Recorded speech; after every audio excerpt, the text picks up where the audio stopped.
बंदी छोड़ सतगुरु रामपाल जी परमेश्वर जी की जय हो। परम पिता परमात्मा सारी सृष्टि के रचनहार कुल मालिक असंख्य ब्रह्मांडों के स्वामी जगत गुरु तीनों लोकों में प्रवेश करके सबका धारण पोषण करने वाले राजाधिराज आत्माधार नाथों के नाथ देवों के देव महादेव सर्वेश्वर महेश्वर मृत्युंजय अजरो अमर आदि अनादि सनातनी प्रभु जगत पिता जगदीश्वर श्री श्री 1008 की उपाधि के वास्तविक अधिकारी अकाल मूर्त सौद स्वरूपी राम वासुदेव सर्वगतम ब्रह्म परम पूज्य प्रथम पूज्य परम संत परम पुरुष परम धनी परम दयालु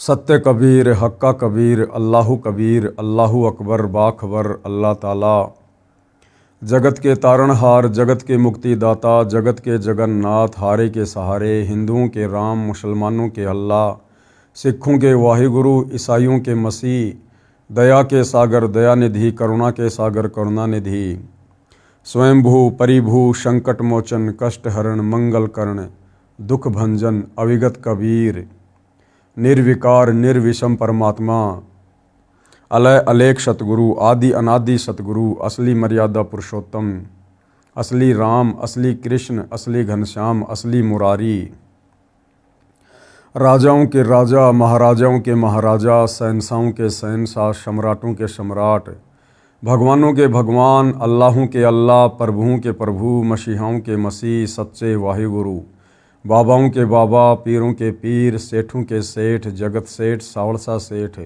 सर्वगुण संपन्न अनंत कोटि कलाओं के स्वामी अनंत कोटि ब्रह्मांडों के नायक योगियों में महायोगी ध्यानियों में महाध्यानी सिद्धों में परम सिद्ध ज्ञानियों में तत्वज्ञानी ब्रह्मज्ञानी महाज्ञानी परम ज्ञानी सर्वश्रेष्ठ ज्ञानी विज्ञानी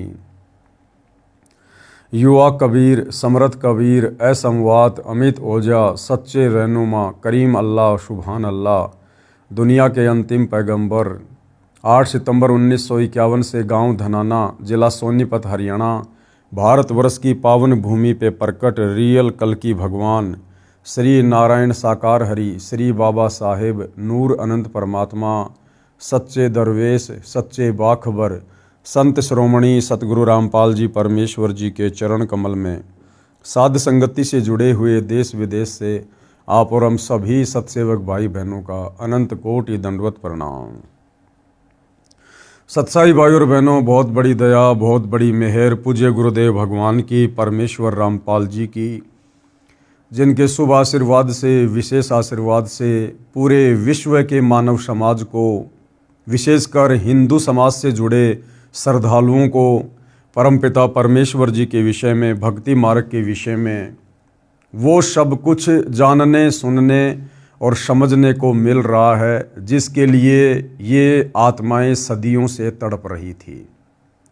क्योंकि हमारे ज्ञानहीन धर्मगुरु तत्व ज्ञान के अभाव में आप और हमसे शास्त्र विरुद्ध साधना ही करवाते आ रहे हैं, जिसके चलते धर्मगुरु भी धोखे में काल के षड्यंत्र में और धर्मगुरुओं के पीछे आंख बंद करके चलने वाले अंध श्रद्धालु भी धोखे में काल के जाल में।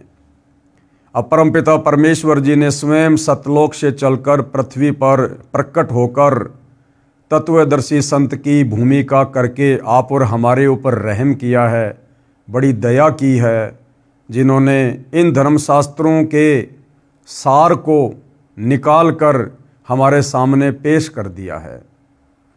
और अब हमें बड़ी आसानी हो गई है परमात्मा की पहचान करने में। पहले हम जिस भक्ति को पहाड़ से भी कठिन माना करते थे, आज उस भक्ति को और उन धर्मशास्त्रों को जो हमारे लिए पहेलियां बनी हुई थी, आज सतगुरु रामपाल जी ने पहली कक्षा का कायदा बना दिया है, हमें उंगलियों पर रटवा दिया है। परमात्मा कौन है, कैसा है, कहाँ रहता है, क्या लीला करता है, कैसे वो प्राप्त होता है और परमात्मा से मिलने वाले सुख कैसे प्राप्त हों।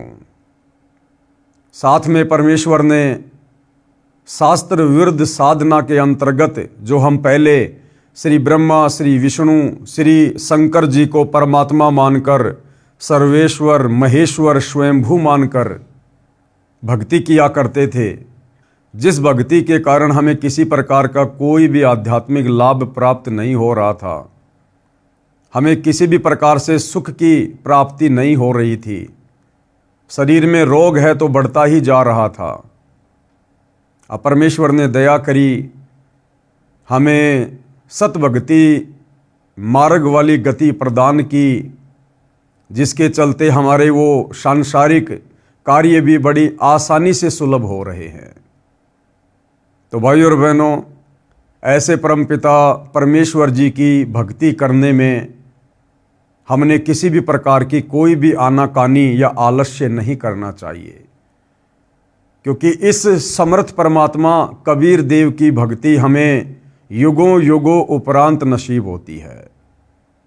तो भाइयों और बहनों, अपने कर कमल से पवित्र पुस्तक हिंदू साहिबान नहीं समझे गीता वेद पुराण, इसकी रचना करके गुरुदेव भगवान ने परमात्मा चाहने वाली आत्माओं पर बहुत बड़ा उपकार किया है। और निसंदेह भगत समाज इस पुस्तक को पढ़कर अथवा सतगुरु रामपाल जी के तत्व ज्ञान युक्त सत्संगों को सुनकर उनकी शरण ग्रहण करके अध्यात्म से जुड़कर और समस्त प्रकार के लाभ व सुख भी प्राप्त कर रहा है। तो भाइयों और बहनों, अब हम इसी दिशा में आगे बढ़ते हैं, क्योंकि पहले के वीडियो में हमने बहुत कुछ समझा है कि वास्तव में पूजा के योग्य परमात्मा कौन है, धार्मिक अनुष्ठानों में इष्ट मानकर पूजने योग्य परमात्मा कौन है, अध्यात्म में ब्रह्मा विष्णु महेश की स्थिति क्या है, इनके पिता काल ब्रह्म की स्थिति क्या है, दुर्गा जी की स्थिति क्या है, अन्य देवी देवताओं की पूजा सहायक है या हानिकारक है, कर्मकांड पाखंड पूजा इसका भक्ति मार्ग में क्या औचित्य है, ये तमाम प्रकार की जानकारी हम प्राप्त कर चुके हैं।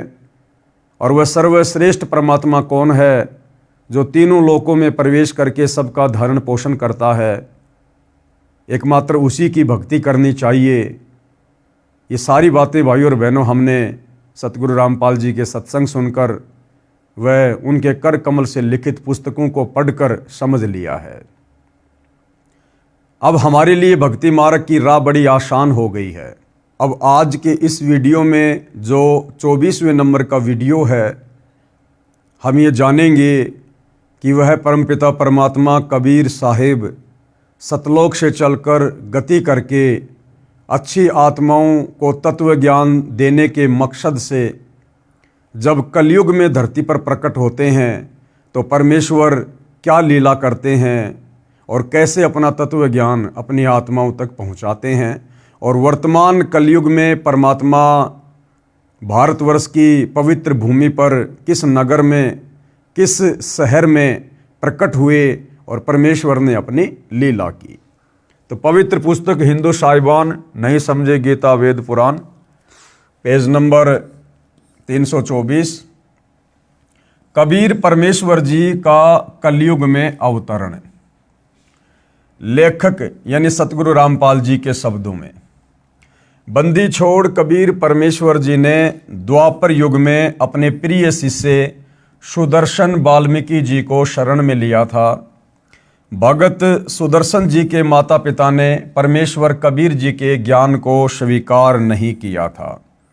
यानी कल के वीडियो में हमने जो कथा सुनी थी पांडवों के यज्ञ वाली, जिसमें स्वयं कबीर परमात्मा जो कि द्वापर युग में करुणामय ऋषि के नाम से प्रकट थे, जिन्होंने अपने प्रिय शिष्य भगत सुदर्शन सुपच का रूप बनाकर पांडवों की यज्ञ सफल की थी, उनका शंख बजाया था। तो द्वापर युग में उसी सुपच सुदर्शन के माता पिताजी ने परमेश्वर कबीर जी की भक्ति को स्वीकार नहीं किया था, जिनके नाम थे, पिताजी का नाम भिखुराम तथा माताजी का नाम सुखवंती। जिस समय दोनों माता तथा पिता शरीर त्याग गए तो भगत सुदर्शन जी अत्यंत व्याकुल रहने लगे। देखो भाइयों और बहनों, इन कथाओं से हमने शिक्षा लेनी है। हम कलयुग के बिचली पीढ़ी वाले भक्तों को परमात्मा दृढ़ करने के लिए, काल के हर षड्यंत्र से परिचित करवाने के लिए, ताकि अंत समय में हम धोखा ना खा जाएं, जिस प्रकार से पहले के युगों में इन आत्माओं ने धोखा खाया। जब सुपच सुदर्शन जी के माता पिता शरीर छोड़ गए, उसके बाद सुपच सुदर्शन जी बड़े व्याकुल रहने लगे, जबकि भाई और बहनों व्याकुल होने का कोई मतलब ही नहीं बनता है, क्योंकि परमात्मा जी के ज्ञान से अपरिचित होने के कारण तो इस प्रकार की चिंता बन सकती है मोह ममता में।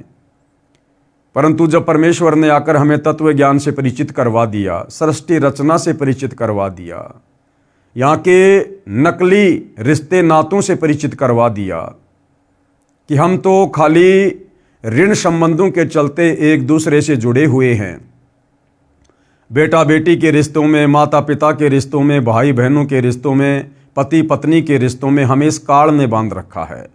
असल में हमारा ना कोई बेटा है, ना बेटी, ना माँ, ना बाप, ना पत्नी, ना भाई। हम सब परमपिता परमेश्वर कबीर जी की आत्माएं हैं। हम पहले सतलोक में रहा करते थे, अपनी गलती के चलते हम इस काल के लोक में फंस गए और हमारे संस्कार इतने बिगड़ गए कि अब उन संस्कारों के तहत हम एक दूसरे के रिश्ते नाती बने हुए हैं। कोई किसी को सुख देता है तो कोई किसी को दुख देता है। और परमात्मा जी भी अपनी वाणी में कहते हैं, भाई एक लेवा एक देवा दूतम, कोई किसी का पिता नहीं पूतम, ऋण संबंध जुड़े सब नाता, अंत सब सब बारा बाटा। सब अपना अपना संस्कार पूरा करके एक दिन चले जाएंगे अपने अपने रास्ते। तो सुदर्शन जी बड़े व्याकुल रहने लगे, जबकि भाई और बहनों ये गलती इस कलयुग की बिचली पीढ़ी में आप और हमने बिल्कुल भी नहीं करनी है, क्योंकि हमें गुरुदेव ने पूर्णतया तत्व ज्ञान से, मूल ज्ञान से परिचित करवा दिया है। हमने तो यहाँ से अपना पीछा छुड़वाना है। जो दो आत्माएं भगत सुदर्शन के माता पिता की भूमिका कर रहे थे द्वापर युग में, ना जाने कितनी बार इस काल ने उन आत्माओं को सुदर्शन का माता पिता बनाया होगा और किसी जन्म में सुदर्शन को उन आत्माओं का माता पिता बनाया होगा। ये काल का बहुत भयंकर षड्यंत्र है। आज इस सांसारिक युग में जो हमारी माँ है, जिसने हमारे को अपने पेट से जन्म दिया है, ना जाने कितने जन्मों में उसी आत्मा को इस काल ने हमारी औरत बनाया है, हमारी बहन बनाया है, हमारा दुश्मन बनाया है। इसलिए भाई और बहनों, इस काल के षड्यंत्र को गुरुदेव के तत्व ज्ञान से समझकर हमने इन रिश्ते नातों में उलझ कर नहीं रहना है। यहाँ हर प्राणी अपने कर्म का भोग भोगने के लिए आता है और संस्कार पूरा होने के बाद चला जाता है। इसलिए भक्तों ने तत्व ज्ञान आधार से अपनी सुरती केवल सतलोक में टिका के रखनी है, अपने गुरुदेव भगवान के चरणों में टिका के रखनी है कि भैया हमने तो इस काल लोक के झूठे रिश्ते नातों से पीछा छुड़वा कर सतलोक में चलकर और असली नाता अपने वहाँ रहने वाले सगे संबंधियों के साथ में जोड़ना है, अपने भाई बहनों के साथ में जोड़ना है, परमात्मा जी के साथ में जोड़ना है। तो भगत सुदर्शन जी माता पिता जी की मृत्यु के बाद व्याकुल रहने लगे, भक्ति भी कम करते थे। अंतर्यामी करुणामय जी द्वापर युग में कबीर परमेश्वर करुणामय नाम से लीला कर रहे थे। उन्होंने अपने भगत के मन की बात जानकर पूछा, हे भगत सुदर्शन, आपको कौन सी चिंता सता रही है? क्या माता पिता का वियोग सता रहा है या कोई अन्य पारिवारिक समस्या है? मुझे बताइए। भगत सुदर्शन जी ने कहा, हे बंदी छोड़, हे अंतर्यामी, आप सर्वज्ञ हैं, आप बाहर भीतर की सर्व स्थिति से परिचित हैं। हे प्रभु, मुझे मेरे माता पिता के निधन का दुख नहीं है, क्योंकि वे बहुत वृद्ध हो चुके थे। आपने बताया है कि ये 5 तत्व का पुतला एक दिन नष्ट होना है। मुझे चिंता सता रही है कि मेरे माता पिता अत्यंत पुण्यात्मा, दयालु तथा धर्मात्मा थे। उन्होंने अपनी भक्ति लोकवेद अनुसार की थी, जो शास्त्र विधि के विरुद्ध थी, जिस कारण से उनका मानव जीवन व्यर्थ गया। अब पता नहीं किस प्राणी की योनि में कष्ट उठा रहे होंगे। आपसे नम्र निवेदन आपका दास करता है, कि कभी मेरे माता पिता मानव शरीर प्राप्त करें तो उन्हें अपनी शरण में लेना परमेश्वर, तथा उन्हें भी भवसागर से यानी काल ब्रह्म के लोक से पार करना मेरे दाता। मुझे यही चिंता सता रही है। अब परमात्मा ने भी वही पूछा था, लेकिन भगत ने घुमा फिरा के कह दिया कि आप तो अंतर्यामी हो, जानी जान हो, मुझे मेरे माता पिता की मृत्यु का कोई गम नहीं है। गम क्यों नहीं है भाई? उनके मरने से पहले तो व्याकुल नहीं रहता था, उनके मरने से पहले तो चिंतित नहीं था। अब मरने के बाद में व्याकुलता क्यों, चिंता क्यों? तो बात वही थी भाई और बहनों, घुमा फिरा के। लेकिन हम जीव हैं, हमारी आदत है बातों को घुमा फिरा के करने की। परमेश्वर कबीर जी ने सोचा कि ये भोला भगत सुदर्शन माता पिता के मोह में फंसकर काल जाल में ही रहेगा। काल ब्रह्म ने मोह रूपी पास बहुत दृढ़ बना रखा है। ये विचार कर परमेश्वर कबीर जी ने कहा, हे भगत सुदर्शन, आप चिंता मत करो, मैं आपके माता पिता को अवश्य शरण में लूंगा तथा पार करके ही दम लूंगा। अब देखो भाई और बहनों, अगर भगत सुदर्शन जी ने परमात्मा के ज्ञान को अच्छे से समझ लिया होता तो उन्हें चिंता करने की कोई आवश्यकता ही नहीं थी। ठीक है, उसके माता पिता परमात्मा के शरण में नहीं थे, लेकिन भगत सुदर्शन को यह भी ज्ञान होना चाहिए कि परमात्मा का विधान है कि अगर किसी परिवार में कोई भगत दृढ़ होकर मर्यादा में रहकर भक्ति करेगा तो परमात्मा उसकी पिछली 7 पीढ़ियों तक के जो पूर्वज हैं, जो मर चुके हैं, उनको भी अन्य पशु पक्षी की योनियों में नहीं जाने देगा, उनको मनुष्य जन्म ही देगा और कभी न कभी अपनी शरण में लेकर उनका भी उद्धार करेगा। तो इस आधार से भी भगत सुदर्शन जी ने चिंता नहीं करनी चाहिए थी। आप सत्य लोग जाओ, ये चिंता छोड़ो। परमेश्वर कबीर जी के आश्वासन के पश्चात भगत सुदर्शन जी सत्य साधना करके सतलोक को गया, पूर्ण मोक्ष प्राप्त किया। अब पूर्ण मोक्ष प्राप्त करने का मतलब है भाई और बहनों, इस वर्तमान कलयुग की बिचली पीढ़ी में भगत सुदर्शन जी ने फिर से मनुष्य जन्म लेना पड़ेगा। ये है वो पार करने का समय, पूर्ण मोक्ष प्राप्त करने का समय, सनातन परम धाम को प्राप्त करने का समय। आज से पहले सतयुग, त्रेता, द्वापर और कलयुग की प्रथम पीढ़ी में केवल पूज्य गुरुदेव भगवान ने हमारी बैटरी चार्ज की ताकि हमें मनुष्य जन्म मिलते रहें। और वर्तमान कलयुग में सन 1994 से जो गुरुदेव ने अपना यथार्थ 13वां कबीर पंथ शुरू करना था, उस समय आकर मनुष्य जन्म लेकर इस पंथ से जुड़कर फिर ही आत्मा का पूर्ण मोक्ष संभव है, अन्यथा नहीं। भगत सुदर्शन के माता पिता वाले जीवों के कलयुग के अन्य मानव जन्मों की जानकारी। अब भगत सुदर्शन के जो माता पिताजी थे द्वापर में, भिखू राम जी और सुखवंती जी, आगे चलकर उनको और कहां कहां मनुष्य जन्म प्राप्त हुए और वही आत्माएं कलयुग की प्रथम पीढ़ी में, यानी जब 650 साल पहले कबीर परमात्मा जी आए थे बनारस के, काशी के लहरतारा तालाब में कमल के विकसित फूल पर शिशु रूप में, तो जो नीरू और नीमा थे जो परमात्मा को उठाकर घर ले गए थे, वो नीरू और नीमा द्वापर युग वाले भगत सुदर्शन जी के माता पिता ही थे, यानी भिखू और सुखवंती वाली आत्माएं ही थी जो परमेश्वर जी ने सुदर्शन जी से वायदा किया था कि मैं तेरे माता पिता को शरण में अवश्य लूंगा। प्रथम बार कुलपति ब्राह्मण पिता तथा माहेश्वरी माता रूप में जन्मे, यानी द्वापर के बाद दोनों का विवाह हुआ परंतु संतान नहीं हुई। एक दिन महेश्वरी जी सूर्य की उपासना करते हुए हाथ फैलाकर पुत्र मांग रही थी। उसी समय कबीर परमेश्वर जी उनके हाथों में बालक रूप बनकर प्रकट हो गए। सूर्य का पारितोष यानी तोहफा जानकर बालक को घर ले गई। वे बहुत निर्धन थे, उनको प्रतिदिन 1 तोड़ा सोना परमात्मा के बिछोने के नीचे मिलने लगा।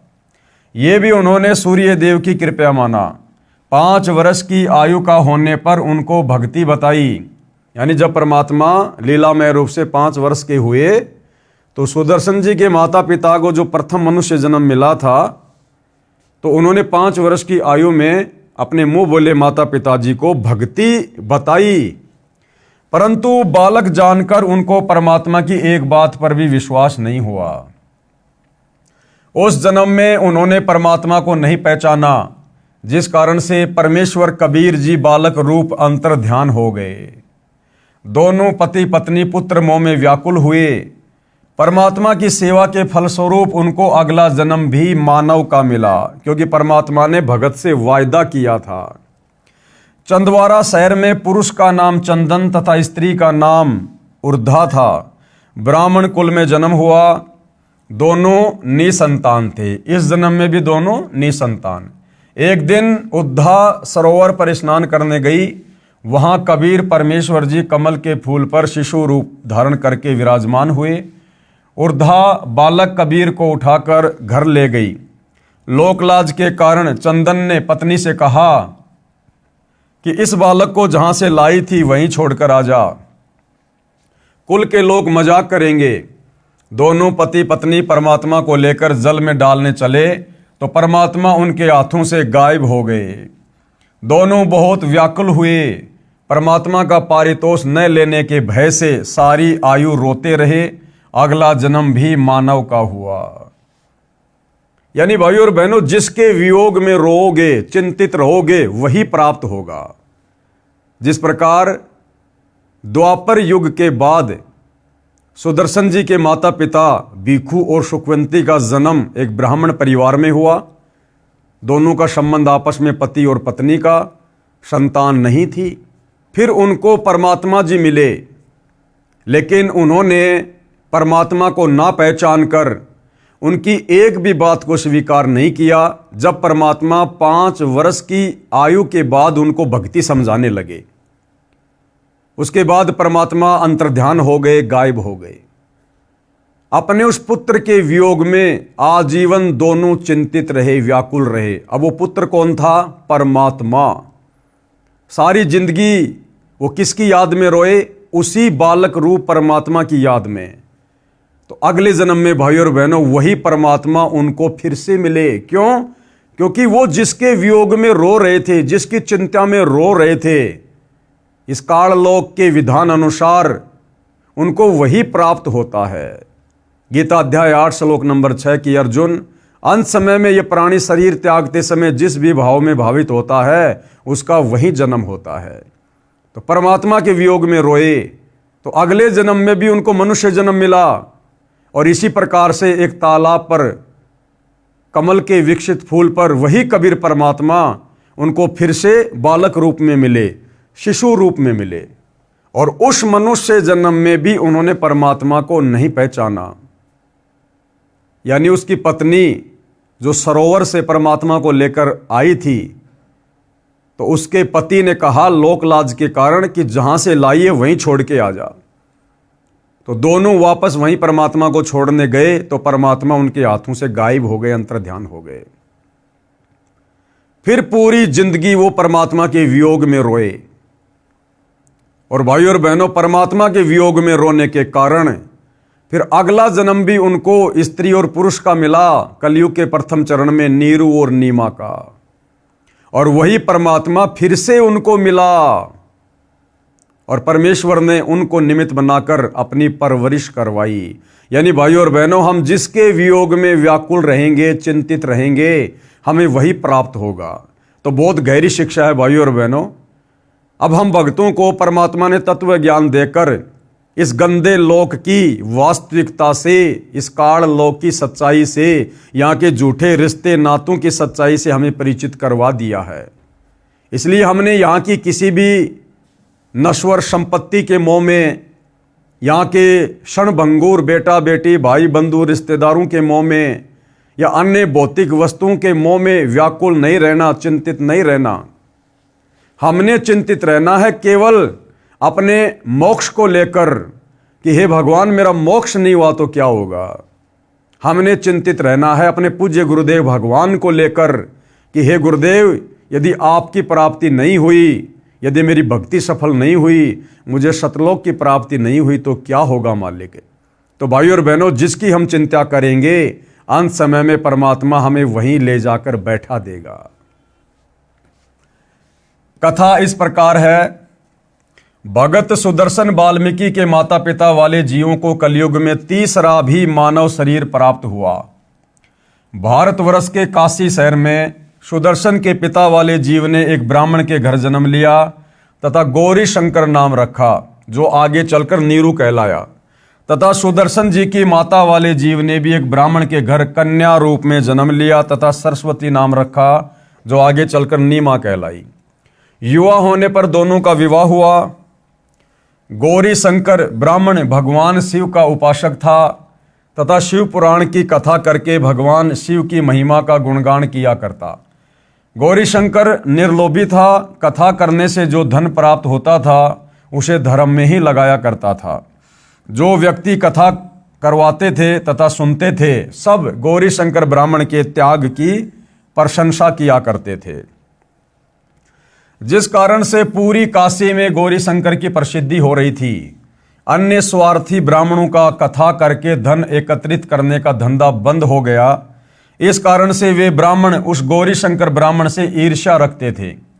इस बात का पता मुसलमानों को लगा कि एक गौरी शंकर ब्राह्मण काशी में हिंदू धर्म के प्रचार को जोर शोर से कर रहा है, क्योंकि भाइयों और बहनों उस समय काशी में मुसलमानों का दबदबा था, क्योंकि दिल्ली का बादशाह मुसलमान था सिकंदर लोदी, जिस कारण से हिंदू मुसलमानों से दबा करते थे।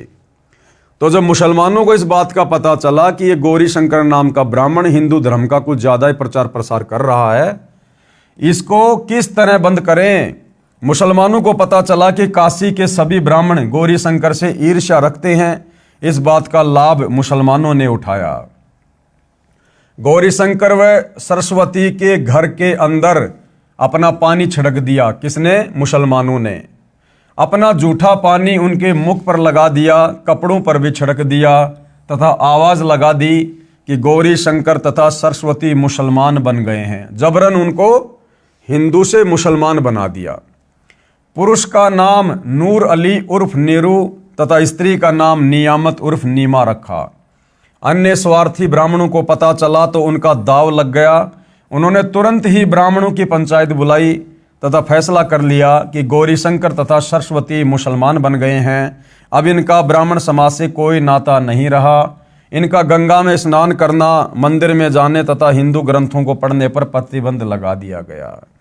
जबकि हकीकत का सभी ब्राह्मणों को पता था, लेकिन उनको खुशी हो रही थी कि अब हमारा धार्मिक धंधा अच्छे से चलेगा, अब हमें बढ़िया दान दक्षिणा मिलेगी।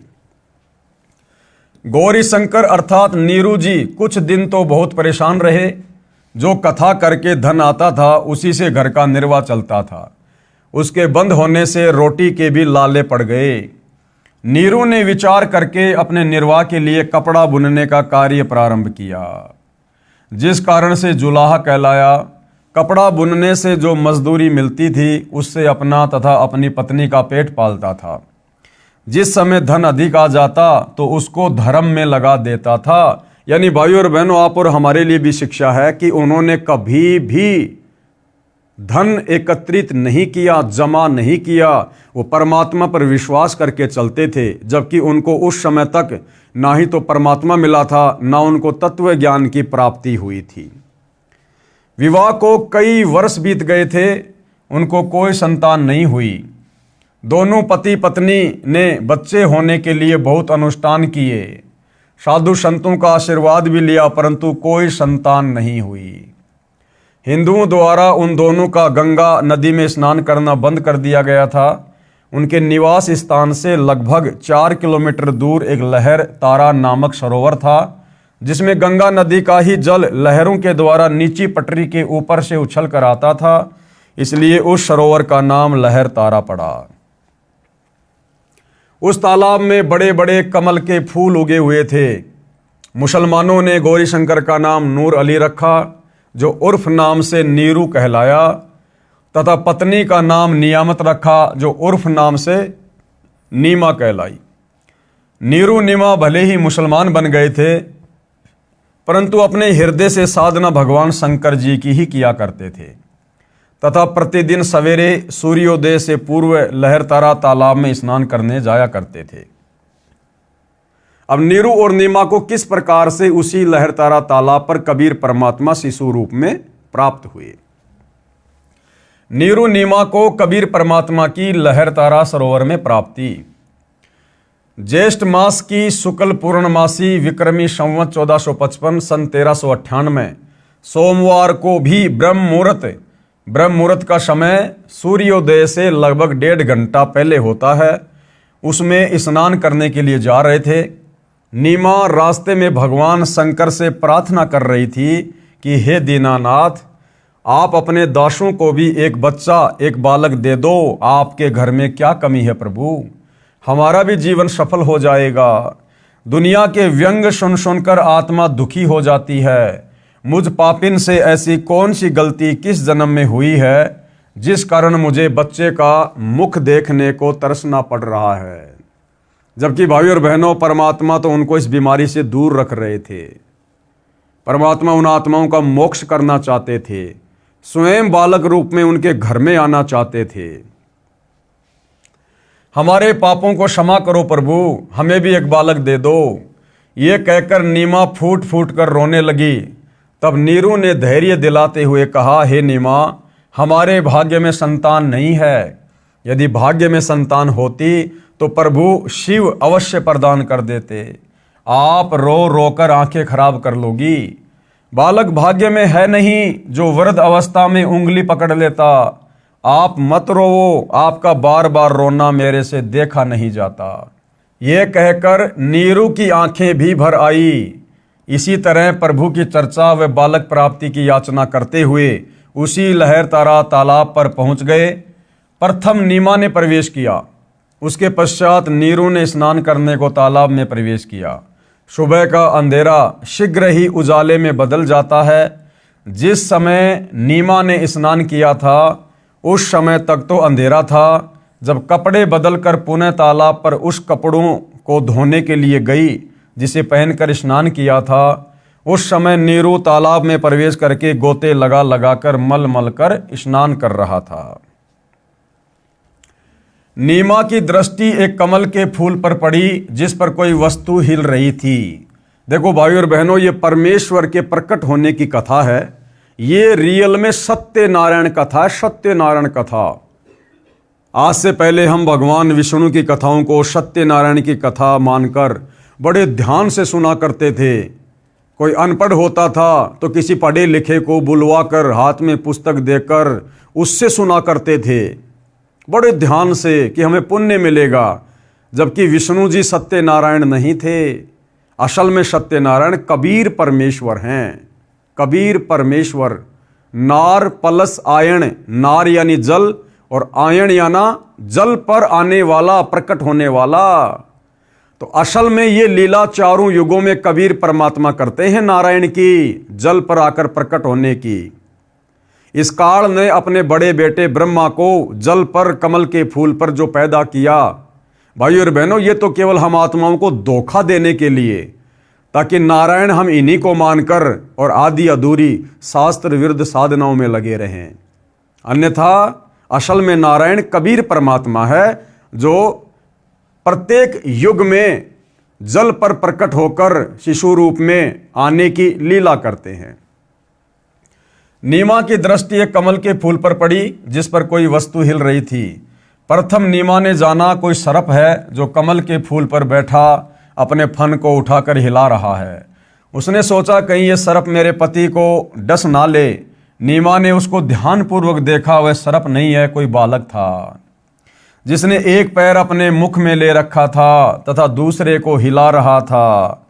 नीमा ने अपने पति से ऊंची आवाज में कहा, देखियो जी, एक छोटा बच्चा कमल के फूल पर लेटा है, वह जल में डूब ना जाए। नीरू स्नान करते करते उसकी ओर न देखकर बोला, नीमा, बच्चों की चाह ने तुझे पागल बना दिया, अब तुझे जल में भी बच्चे दिखाई देने लगे। नीमा ने अधिक तेज आवाज में कहा, मैं सच कह रही हूं, देखो सचमुच एक बच्चा कमल के फूल पर वह रहा, देखो देखो। नीमा की आवाज में परिवर्तन व अधिक कशक देखकर नीरू ने उस ओर देखा जिस ओर नीमा हाथ से संकेत कर रही थी। कमल के फूल पर नवजात शिशु को देखकर नीरू ने आव देखा न ताव और झपट कर कमल के फूल सहित बच्चा उठाकर अपनी पत्नी को दे दिया। अब भाइयों और बहनों, चारों युगों में कबीर परमेश्वर जी कमल के फूल पर ही प्रकट होने की लीला क्यों करते हैं? क्योंकि गुरुदेव ने सत्संग में बताया कि परमात्मा बड़ा पाक और पवित्र है, और जो कमल का फूल होता है, कमल के फूल पर कोई भी गंदगी या कीचड़ या धूल नहीं टिकती है। वो बिल्कुल साफ सुथरा खिला खिला होता है। इसलिए परमात्मा कमल के फूल पर प्रकट होते हैं। अब विचार करने की बात ये है भाइयों और बहनों, वर्तमान में वही कबीर परमात्मा सतगुरु रामपाल जी के नाम से धरती पर प्रकट हैं। लेकिन भाई, ये कलयुग की बिचली पीढ़ी है, साइंस का ज़माना है, इंसान अपने आप को बहुत ज़्यादा चतुर और शाना समझने लग गया। अब यदि वो परमात्मा इस कलयुग की बिचली पीढ़ी में वैसी ही लीला करें जो लीला उन्होंने 650 साल पहले की थी कमल के फूल पर आने की, तो भाइयों और बहनों, वर्तमान में कोई भी व्यक्ति सतगुरु रामपाल जी को परमात्मा के रूप में स्वीकार नहीं करेगा। क्योंकि इस नकली विज्ञान ने, साइंस ने हमारे दिमाग के पर्दे बंद कर रखे हैं। हमें अज्ञानता का काला चश्मा पहना रखा है, अध्यात्म से कोसों दूर करके। और हम क्या कहेंगे कि इम्पॉसिबल, ऐसा हो ही नहीं सकता कि मां के गर्भ के बिना कोई भी ऐसे कमल के फूल पर प्रकट हो जाएगा। ऐसा बिल्कुल नहीं हो सकता है, साइंस के नियमों के खिलाफ है। और हम सतगुरु रामपाल जी को कोई तांत्रिक मान लेते, कोई सेवड़ा मान लेते, कोई जादूगर मान लेते, या अन्य कोई प्रेत आत्मा मान लेते। लेकिन भगवान के रूप में वर्तमान में अगर वो उसी प्रकार की लीला करके प्रकट हों तो कोई भी उनको परमात्मा के रूप में स्वीकार नहीं करता। ये परमात्मा को पहले से पता था। इसलिए परमात्मा ने वर्तमान में अपने प्रकट होने की लीला को दूसरा रूप दे दिया। कैसा? जैसे कि आदरणीय गरीबदास जी 350 साल पहले शिशु रूप में सतलोक से चलकर प्रकट हुए। सांसारिक दिखावे में उन्होंने मुंह बोला माता पिता बनाया। इसी प्रकार से वर्तमान में सतगुरु रामपाल जी प्रकट हुए हैं। भाइयों और बहनों, हमारी चरम दृष्टि का ये धोखा है। ये बात हमें उनके तत्व ज्ञान से समझ में आएगी कि कबीर परमात्मा ही तत्वदर्शी संत की भूमिका करता है। दूसरा सृष्टि में कोई तत्वदर्शी संत हो ही नहीं सकता। सारी सृष्टि में एकमात्र जगत गुरु कबीर परमात्मा ही होते हैं। और वर्तमान में एकमात्र जगत गुरु धरती पर सतगुरु रामपाल जी हैं, तो ये स्वयं कबीर परमात्मा है। तो किसी मां के गर्भ से जन्म लेकर आने का तो कोई मतलब ही नहीं होता, ये तो स्वयंभू परमात्मा है। हाँ, हमारी चरम दृष्टि को धोखा देने के लिए लीला परमात्मा जो मर्जी करे, तो वही लीला परमेश्वर ने की। आप और हमें लगता है, दुनिया की नज़रों में ऐसा प्रतीत होता है जैसा वो माँ के गर्भ से आए हैं, परंतु भाइयों और बहनों, ये हमारी चरम दृष्टि का धोखा है। जो परमात्मा इस धरती पर भी सतलोक से चलकर और कमल के फूल पर प्रकट होते हैं, क्योंकि कमल के फूल पर गंदगी नहीं टिकती, तो बोला वही कबीर परमात्मा सतगुरु रामपाल जी एक मां के गर्भ से जन्म लेकर गंदगी में जेर से लिपटकर भला बाहर क्यों आएंगे? तो भाइयों और बहनों, इस बात को भी वही आत्माएं समझ पाएंगी, इस लीला को वही आत्माएं समझ पाएंगी जो आत्माएं युगों युगों से भक्ति धन से सराबोर होंगी, जिनके भक्ति संस्कार मजबूत होंगे और जो संकेतों में परमेश्वर की हर बात को समझने के योग्य होंगी। अन्यथा लोग सौपन में भी विश्वास नहीं कर सकते कि सतगुरु रामपाल जी माँ के गर्भ से जन्म ना लेकर अपनी लीला के तहत हमारी चरम दृष्टि को धोखा देते हुए प्रकट हुए होंगे। तो परमात्मा जी कमल के फूल पर प्रकट हुए और नीरू और नीमा उनको वहां से उठाकर अपने घर ले गए। नीमा ने परमेश्वर कबीर जी को सीने से लगाया, मुख चूमा, पुत्रवत प्यार किया। जिस परमेश्वर की खोज में ऋषि मुनियों ने जीवन भर शास्त्र विधि विरुद्ध साधना की, उन्हें नहीं मिला, वही परमेश्वर भक्तमती नीमा की गोद में खेल रहा था। जिस शांतिदायक परमेश्वर को आनंद की प्राप्ति के लिए प्राप्त करने की इच्छा से साधना की जाती है, वही परमेश्वर नीमा के हाथों में सीने से लगा हुआ था। उस समय जो शीतलता व आनंद का अनुभव भगतमती नीमा को हो रहा था, उसकी कल्पना ही की जा सकती है। नीरू स्नान करके जल से बाहर आया। नीरू ने सोचा, यदि हम इस बच्चे को नगर में ले जाएंगे तो शहरवासी हम पर शक करेंगे, सोचेंगे कि ये किसी के बच्चे को चुरा कर लाए हैं, कहीं हमें नगर से निकाल ना दें। इस डर से नीरू ने अपनी पत्नी से कहा, नीमा, इस बच्चे को यहीं छोड़ दे, इसी में अपना हित है। नीमा बोली, हे पतिदेव, यह भगवान शंकर का दिया खिलौना है। इस बच्चे ने पता नहीं मुझ पर क्या जादू कर दिया है कि मेरा मन इस बच्चे के वश हो गया है। अब भाई, ये परमात्मा तो सबसे बड़ा जादूगर है, मैं इस बच्चे को नहीं त्याग सकती। नीरू ने नीमा को अपने मन की बात से अवगत करवाया, बताया कि ये बच्चा नगरवासी हमसे छीन लेंगे, पूछेंगे कहाँ से लाए हो, हम कहेंगे लहर तारा तालाब में कमल के फूल पर मिला है, हमारी बात पर कोई भी विश्वास नहीं करेगा, हो सकता है वे हमें नगर से भी निकाल दें। तब नीमा ने कहा, मैं इस बालक के साथ देश निकाला भी स्वीकार कर लूंगी, परंतु इस बच्चे को नहीं त्याग सकती। मैं अपनी मृत्यु को भी स्वीकार कर लूंगी, परंतु इस बच्चे से भिन्न नहीं रह सकूंगी। नीमा का हठ देखकर नीरू को क्रोध आ गया तथा अपने हाथ को थप्पड़ मारने की स्थिति में उठाकर आंखों में आंसू भरकर करुणा भरी आवाज में बोला, नीमा, मैंने आज तक तेरी किसी भी बात को नहीं ठुकराया। ये जानकर कि हमारे कोई बच्चा नहीं है, मैंने तुझे पति तथा पिता दोनों का प्यार दिया है, तू मेरे नम्र स्वभाव का अनुचित लाभ उठा रही है। आज मेरी स्थिति को न समझकर अपने हठी स्वभाव से मुझे कष्ट दे रही है। विवाहित जीवन में नीरू ने प्रथम बार अपनी पत्नी की ओर थप्पड़ मारने के लिए हाथ उठाया था तथा कहा था कि या तो इस बच्चे को यहीं रख दे, वरना आज मैं तेरी बहुत पिटाई करूंगा। उसी समय नीमा के सीने से चिपके बालक रूपधारी परमेश्वर बोले, हे नीरू, आप मुझे अपने घर ले चलो, आप पर कोई आपत्ति नहीं आएगी। मैं शतलोक से चलकर तुम्हारे हित के लिए यहाँ आया हूँ।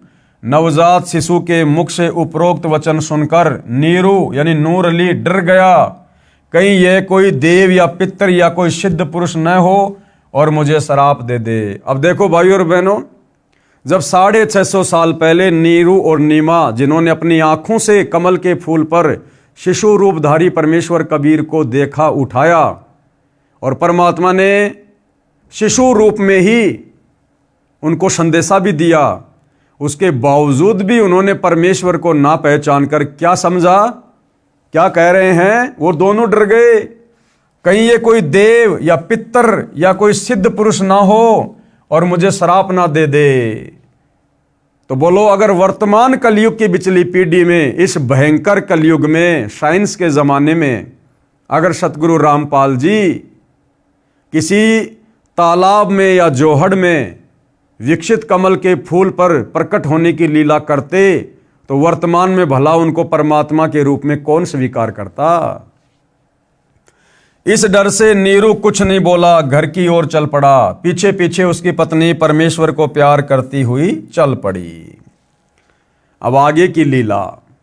कबीर जी के सशरीर सत्यलोक से आने का साक्षी, सर्वप्रथम कबीर परमेश्वर जी को सतलोक से सशरीर शिशु रूप में आते हुए और उस लहर तारा तालाब में कमल के विकसित फूल पर प्रकट होते हुए किसने देखा था? कौन था साक्षी इस बात का? प्रतिदिन की तरह ज्येष्ठ मास की पूर्णमासी विक्रमी संवत 1455 1398 ईस्वी सोमवार को भी एक अष्टानंद नामक ऋषि, जो स्वामी रामानंद ऋषि जी के शिष्य थे, काशी शहर से बाहर बने तालाब लहर तारा तालाब के स्वच्छ जल में स्नान करने के लिए प्रतिदिन की तरह गए। ब्रह्म मुहूर्त का समय था। ब्रह्म मुहूर्त का समय सूर्योदय से लगभग 1.5 घंटा पहले का होता है। ऋषि अष्टानंद जी ने लहर तारा तालाब में स्नान किया। वे प्रतिदिन वहीं बैठकर कुछ समय अपनी पाठ पूजा किया करते थे। ऋषि अष्टानंद जी ध्यान मग्न होने की चेष्टा कर ही रहे थे, उसी समय आकाश से एक प्रकाश पुंज नीचे की ओर आता दिखाई दिया। वह इतना तेज प्रकाश था, उसे ऋषि जी की चरम दृष्टि सहन नहीं कर सकी। जैसे दोपहर के समय सूर्य की तरफ देखते हैं तो हमारी आंखें सहन नहीं कर पाती और बंद हो जाती है, और बंद आंखों में फिर सूर्य का छोटा छोटा गोला दिखाई देता है जो प्रकाश रहित होता है। उसे ऋषि जी की चरम दृष्टि सहन नहीं कर सकी। जिस प्रकार आंखें सूर्य की रोशनी को सहन नहीं कर पाती, सूर्य के प्रकाश को देखने के पश्चात आंखें बंद करने पर सूर्य का आकार दिखाई देता है, उसमें प्रकाश अधिक नहीं होता। इसी प्रकार प्रथम बार परमेश्वर के प्रकाश को देखने से ऋषि जी की आंखें बंद हो गई। बंद आंखों में शिशु को देखकर, यानी एक बालक को देखकर फिर से आंखें खोली। ऋषि अष्टानंद जी ने देखा कि वह प्रकाश लहरतारा तालाब पर उतर गया है, जिससे पूरा सरोवर प्रकाशमान हो गया तथा देखते ही देखते वह प्रकाश जलाशय के एक कोने में सिमट गया। ऋषि अष्टानंद जी ने सोचा, ये कैसा दृश्य मैंने देखा, ये मेरी भक्ति की उपलब्धि है या मेरा दृष्टि दोष है। इसके विषय में गुरुदेव स्वामी रामानंद जी से पूछूंगा। ये विचार करके ऋषि अष्टानंद जी अपनी शेष साधना को छोड़कर अपने पूज्य गुरुदेव के पास गए। स्वामी रामानंद जी को सर्व घटनाक्रम बताकर पूछा, हे गुरुदेव, ये मेरी भक्ति की उपलब्धि है या मेरी कोई भ्रमणा है? मैंने प्रकाश आकाश से नीचे की ओर आते देखा, जिसे मेरी आंखें सहन नहीं कर सकी। आंखें बंद हुई तो नवजात शिशु दिखाई दिया। पुनः आंखें खोली तो उस प्रकाश से पूरा जलाशय ही जगमगा गया। पश्चात वह प्रकाश उस तालाब के एक कोने में सिमट गया। मैं आपसे कारण जानने की इच्छा से अपनी साधना बीच में ही छोड़कर आया हूं। कृपया मेरी शंका का समाधान कीजिए। अब पंडित रामानंद जी को जैसा भी ज्ञान था, उन्होंने अपने शिष्य की शंका का समाधान किया।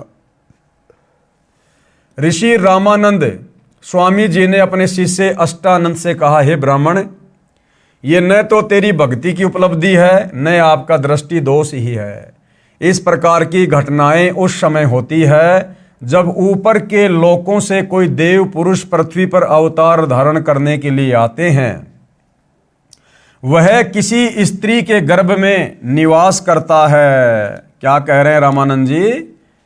कि जिस समय ऊपर के लोकों से कोई देव पुरुष पृथ्वी पर अवतार धारण करने आते हैं और फिर क्या करते हैं, वह किसी स्त्री के गर्भ में निवास करते हैं। अब भाइयों और बहनों, पंडित रामानंद जी को केवल इतना ही ज्ञान था कि परमात्मा ब्रह्मा विष्णु महेश हैं, और जब ये अवतार धारण करते हैं, पृथ्वी पर आते हैं, तो ये भी किसी माँ के गर्भ में जो है जन्म लेकर ही आगे चलकर अपनी लीला करते हैं। उनको केवल इतना ही पता था। उनको ये नहीं पता था कि परमात्मा कभी किसी माँ के गर्भ से जन्म नहीं लेता, परमात्मा स्वयंभू होता है, परमात्मा परिभू है। उनको इस बात का नहीं पता था। जबकि वेदों को पढ़ा करते थे, गीता जी को पढ़ा करते थे, लेकिन परमात्मा की डेफिनेशन पंडित रामानंद जी को भी पता नहीं थी। तो उन्होंने अपने शिष्य से कहा कि ऊपर के लोक से कोई देव पुरुष आया है, अवतार धारण करेगा और किसी स्त्री के गर्भ में निवास करता है, फिर बालक रूप धारण करके नर लीला करके अपना अपेक्षित कार्य पूर्ण करता है। कोई देव पुरुष ऊपर के लोकों से आया है, वह काशी नगर में किसी के घर जन्म लेकर अपना प्रारब्ध पूरा करेगा। उपरोक्त वचनों द्वारा ऋषि रामानंद स्वामी जी ने अपने शिष्य अष्टानंद जी की शंका का समाधान किया। उन ऋषियों की यही धारणा थी। अब क्या कह रहे हैं गुरुदेव? उन ऋषियों की यही धारणा थी कि सर्व अवतार गण, यानी सभी अवतार माता के गर्भ से ही जन्म लेते हैं। और उनका कहना, उनका सोचना सही भी था भाइयों और बहनों, क्योंकि 21 ब्रह्मांड के जितने भी भगवान हैं, जब वो अवतार लेते हैं तो माँ के गर्भ से ही लेते हैं। परंतु वो पूर्ण परमात्मा, सारी सृष्टि का सृजनहार, जब वो स्वयं पृथ्वी पर आता है तो वो अपना अवतार खुद ही होता है। वो किसी माँ के गर्भ से जन्म लेकर फिर लीला नहीं करता है। उन ऋषियों की यही धारणा थी कि सभी अवतार गण माता के गर्भ से ही जन्म लेते हैं। बालक को लेकर नीरू तथा नीमा अपने घर जुलाहा मोहल्ला कॉलोनी में आए, जिस भी नर व नारी ने नवजात शिशु रूप में परमेश्वर कबीर जी को देखा तो वह देखता ही रह गया। अब नीरू को जिस बात का डर था कि भैया नगर कॉलोनी वाले मोहल्ले वाले जब बालक को देखेंगे तो तरह तरह के हमसे सवाल करेंगे, ये बच्चा तू कहाँ से उठा के ले आया, तुम्हारे तो कोई बच्चा ही नहीं था, तू बताता क्यों नहीं, कहाँ से लाया है, तुम लोग चोरी भी करने लग गए हो, हम राजा से शिकायत करेंगे। नीरू तो ये सोच रहा था, और कबीर परमेश्वर जी ने किसी के मन में ये बात आने भी नहीं दी कि ये बच्चा कहाँ से आया। परमेश्वर का शरीर अति सुंदर था, आंख जैसे कमल का फूल हो, घुंघराले बाल, लंबे हाथ, लंबी लंबी उंगलियां, शरीर से मानो नूर झलक रहा हो। क्योंकि भाइयों और बहनों, कबीर परमात्मा सावंत देह थे, लंबे लंबे हाथ यानी सावंत देह। एक सत्संग में पूज्य गुरुदेव भगवान ने बताया कि आदरणीय गरीबदास जी जो 350 साल पहले आए थे वो भी सावंत देह थे। आदरणीय गरीबदास जी के दोनों हाथ घुटने से नीचे तक जाया करते थे। कबीर परमेश्वर जी भी सावंत देह थे। अब भाइयों और बहनों, वर्तमान कलयुग है तो परमात्मा ने कलयुग के हिसाब से लीला करनी पड़ती है। अगर सतगुरु रामपाल जी वर्तमान में सावंत देह की लीला करते तो भाइयों और बहनों, ना जाने लोग उनके विषय में क्या क्या विचार उत्पन्न कर लेते कि भैया इनके शरीर में कोई कमी है। क्योंकि लोग भूल गए सावंत देह क्या होता है, तो लोग क्या बोलते, पता नहीं क्या क्या विचार उत्पन्न कर लेते अपने मन में कि इनके माता पिताजी में कोई कमी थी जिस कारण से इनका शरीर ढंग से सेट नहीं हो पाया, बच्चा गर्भ में ठीक से नहीं जो है अपना विकास कर पाया, और देखो इनके शरीर में दोष है, इनको लंबे लंबे हाथ हो गए, ना जाने क्या क्या विचार अपने मन में उत्पन्न कर लेते। तो कलयुग के दूसरे चरण में, वैज्ञानिक युग में, परमात्मा जनसाधारण की तरह ही लीला करते हैं। पूरी काशी नगरी में ऐसा अद्भुत बालक नहीं था, जो भी देखता वही अन्य को बताता कि नूर अली को एक बालक तालाब पर मिला है, आज ही उत्पन्न हुआ शिशु है। डर के मारे लोक लाज के कारण किसी विधवा ने डाला होगा। यानी भाइयों और बहनों, परमात्मा ने नगर वासियों के दिलो दिमाग में उल्टी धारणा पैदा कर दी। क्योंकि परमात्मा समर्थ है भाइयों और बहनों, वो एक सेकंड में विचारों को चेंज कर सकते हैं, एक सेकंड में विचारों को वैसा का वैसा बना सकते हैं। तो सबके मन में क्या हुआ कि भैया लगता है किसी औरत ने इस बच्चे को जन्म देकर लोक लाज के कारण और वहाँ पर डाल दिया होगा, फेंक दिया होगा, और नीमा को ये बच्चा हाथ लग गया होगा, और अच्छा हुआ जो इस बच्चे को ले आए, वरना बच्चे की दुर्गति हो जाती। बालक को देखने के पश्चात उसके चेहरे से दृष्टि हटाने को दिल नहीं करता, आत्मा अपने आप खिंची जाती है। पता नहीं बालक के मुख पर कैसा जादू है, पूरी काशी परमेश्वर के बालक रूप को देखने को उमड़ पड़ी। स्त्री पुरुष झुंड के झुंड बनाकर मंगल गान गाते हुए नीरू के घर बच्चे को देखने को आए। बच्चे यानी कबीर परमेश्वर को देखकर कोई कह रहा था यह बालक तो कोई देवता का अवतार है, कोई कह रहा था ये तो साक्षात विष्णु जी ही आए लगते हैं, कोई कह रहा था ये भगवान शिव ही अपनी काशी नगरी को कृतार्थ करने को उत्पन्न हुए हैं, कोई कह रहा था ये तो किन्नर का अवतार है, कोई कह रहा था ये पितर नगरी से आया है। ये सर्व वार्ता सुनकर नीमा अप्रसन्न होकर कहती थी कि मेरे बच्चे के विषय में कुछ मत कहो, हे अल्लाह मेरे बच्चे की इनकी नज़र से रक्षा करना। तुमने कभी बच्चा देखा भी है या नहीं? ऐसे समूह के समूह मेरे बालक को देखने आ रहे हो। आने वाले स्त्री पुरुष बोले, हे नीमा हमने बालक तो बहुत देखे हैं परंतु आपके बालक जैसा नहीं देखा, इसलिए हम इसे देखने आए हैं। ऊपर अपने अपने लोकों से श्री ब्रह्मा जी, श्री विष्णु जी तथा श्री शिव जी भी झांक कर देखने लगे। काशी के वासियों के मुख से अपने में से श्री ब्रह्मा, श्री विष्णु तथा श्री शिव में से एक यह बालक होने की बात सुनकर बोले कि ये बालक तो किसी अन्य लोक से आया है। यानी जब काशी वाले इस प्रकार की बातें कर रहे थे, कोई कह रहा था भैया ये तो ब्रह्मा जी का अवतार है, कोई कह रहा था ये तो साक्षात विष्णु जी आ गए, कोई कह रहा था भाई शंकर जी आ गए अवतार लेकर। तो ऊपर ब्रह्मा विष्णु महेश भी नीचे झांक कर देख रहे थे। तो वो भी आपस में बातें कर रहे थे कि भाई ये हमारे में से तो कोई नहीं है, ये तो किसी दूसरे लोक से आया है, भाई कोई परमात्मा ही है, कोई तगड़ा ही महापुरुष है।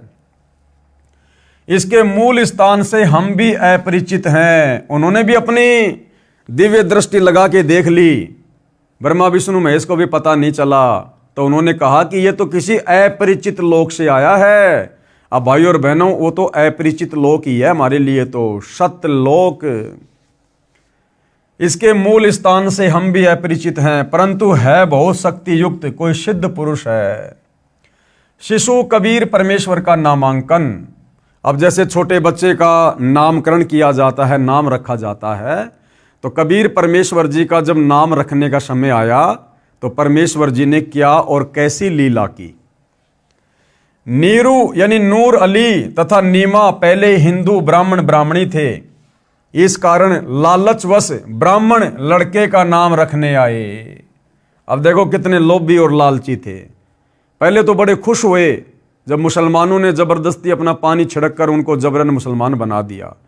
अब जब उनके घर पर वो बच्चा आया तो ब्राह्मण दौड़ चले, ले लेके अपना बही खाता, अपने वो जो भी उनके वो पोथी पाने होते हैं धार्मिक, कि हम बच्चे का नाम रखेंगे। क्यों? नामकरण करते समय 1 रुपया मिलता है। तो उस भिक्षा के लालच में, दान दक्षिणा के लालच में ब्राह्मण आ गए पहले लड़के का नाम रखने के लिए। उसी समय काजी मुसलमान भी अपनी पुस्तक कुरान शरीफ को लेकर लड़के का नाम रखने के लिए आ गए। उस समय दिल्ली में मुगल बादशाहों का शासन था, जो पूरे भारतवर्ष पर शासन करते थे, जिस कारण हिंदू समाज मुसलमानों से दबता था। काजियों ने कहा लड़के का नामकरण हम मुसलमान विधि से करेंगे। अब ये मुसलमान हो चुके हैं, ये कहकर काजियों में मुख्य काजी ने कुरान शरीफ पुस्तक को कहीं से खोला। उस पृष्ठ पर प्रथम पंक्ति में प्रथम नाम कबीरन लिखा था। कबीरन, क्योंकि परमात्मा ने कलयुग की बिचली पीढ़ी में कबीर नाम से ही प्रकट होकर अपनी महिमा करवानी थी। तो जब काजी ने कुरान को खोला तो क्या लिखा हुआ था? कबीरन। और ये मुसलमान काजी लोग क्या किया करते थे भाई और बहनों, जब किसी का नाम वगैरह रखा करते थे तो अपनी कुरान को कहीं से भी खोल लिया करते थे, और खोलते समय पहला जो अक्षर होता था उसी से वो बच्चे का नाम रखा करते थे। तो जैसे उन्होंने कुरान शरीफ खोली तो पहला शब्द क्या लिखा आया? कबीरन। काजियों ने सोचा कबीर नाम का अर्थ बड़ा होता है, और इस छोटे जाति जुलाहे अर्थात धानक के बालक का नाम कबीर रखना शोभा नहीं देगा। यानी हृदय से तो मुसलमान भी उनको मुसलमान नहीं मान रहे थे, उनको हिंदू ही मान रहे थे। तो क्या सोचा मुसलमानों ने? इस छोटे जाति जुलाहे अर्थात धानक के बालक का नाम कबीर रखना शोभा नहीं देगा, ये तो ऊंचे घरानों के बच्चों के नाम रखने योग्य हैं। शिशु रूपधारी परमेश्वर काजियों के मन के दोष को जानते थे। काजियों ने पुनः पवित्र कुरान शरीफ को नाम रखने के मकसद से खोला।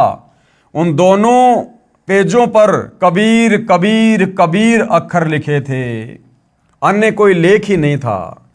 काजियों ने फिर कुरान शरीफ को खोला, उन पृष्ठों पर भी कबीर कबीर कबीर कबीर ही लिखा था। पूरी कुरान को परमात्मा ने कबीर कबीर कबीर कबीर नाम से भर दिया।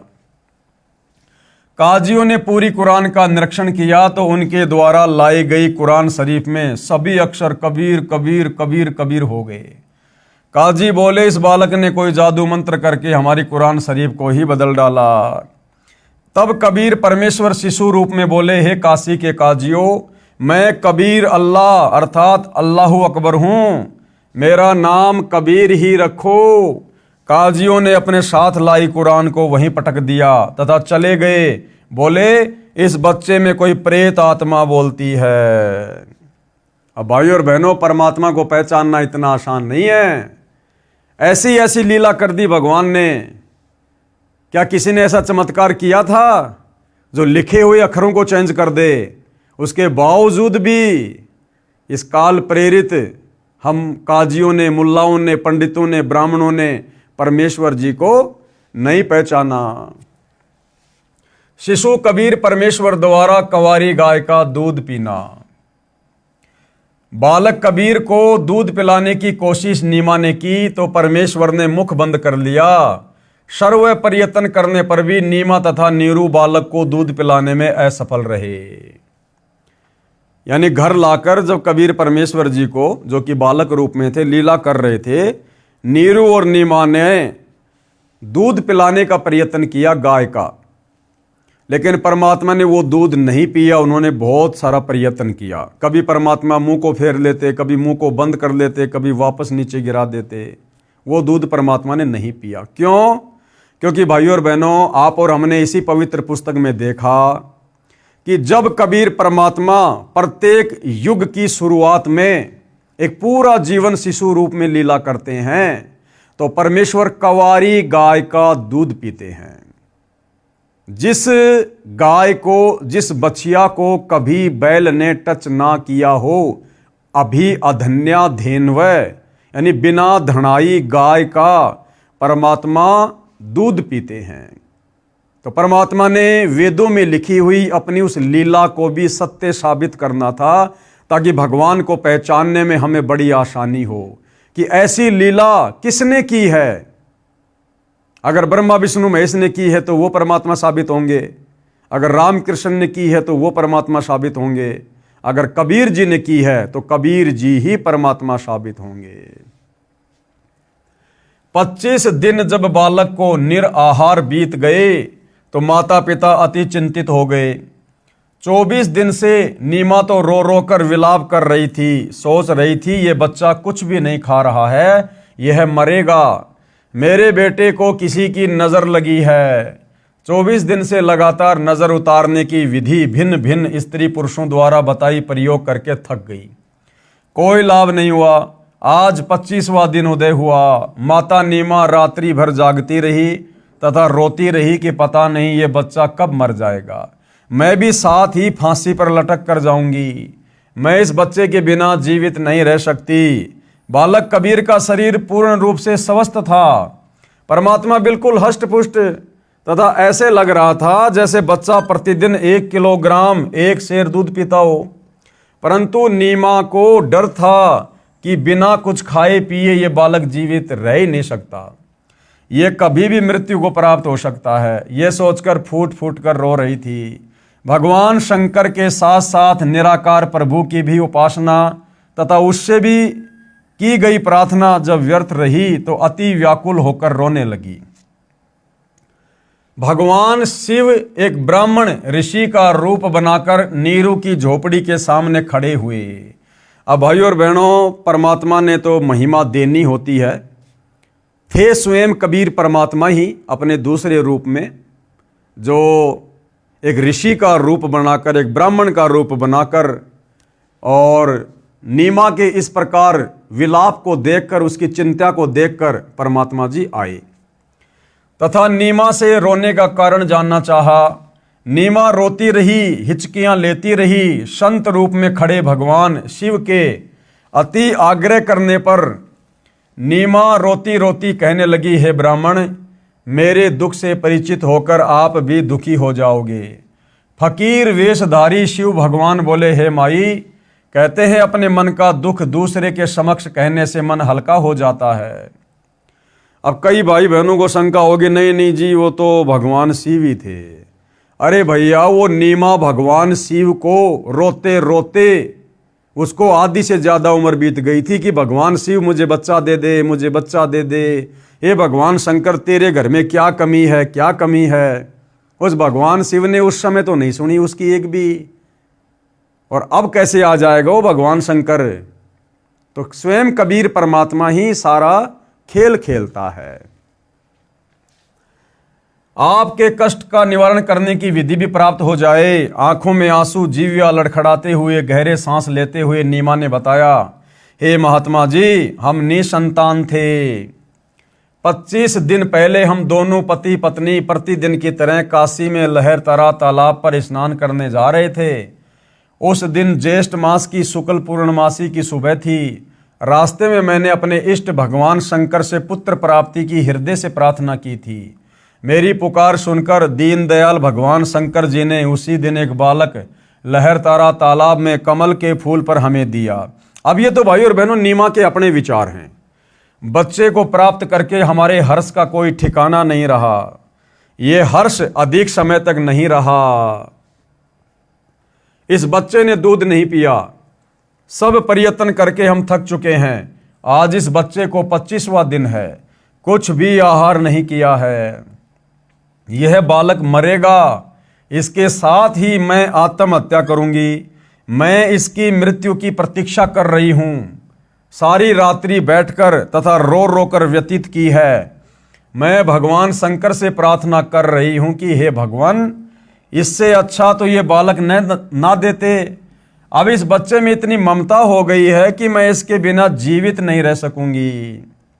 नीमा के मुख से सारी कथा सुनकर साधु रूपधारी भगवान शंकर ने कहा, आपका बालक मुझे दिखाइए। नीमा ने बालक को पालने से उठाकर ऋषि के समक्ष प्रस्तुत किया। दोनों प्रभुओं की आपस में दृष्टि मिली। भगवान शंकर जी ने शिशु कबीर जी को अपने हाथों में ग्रहण किया तथा मस्तिष्क की रेखाएं व हस्त रेखाएं देखकर बोले, नीमा, आपके बेटे की लंबी आयु है, ये मरने वाला नहीं है। देख कितना स्वस्थ है, कमल जैसा चेहरा खिला है। नीमा ने कहा, हे विप्रवर, बनावटी सांत्वना से मुझे संतोष होने वाला नहीं है। बच्चा दूध पिएगा तो मुझे सुख की सांस आएगी।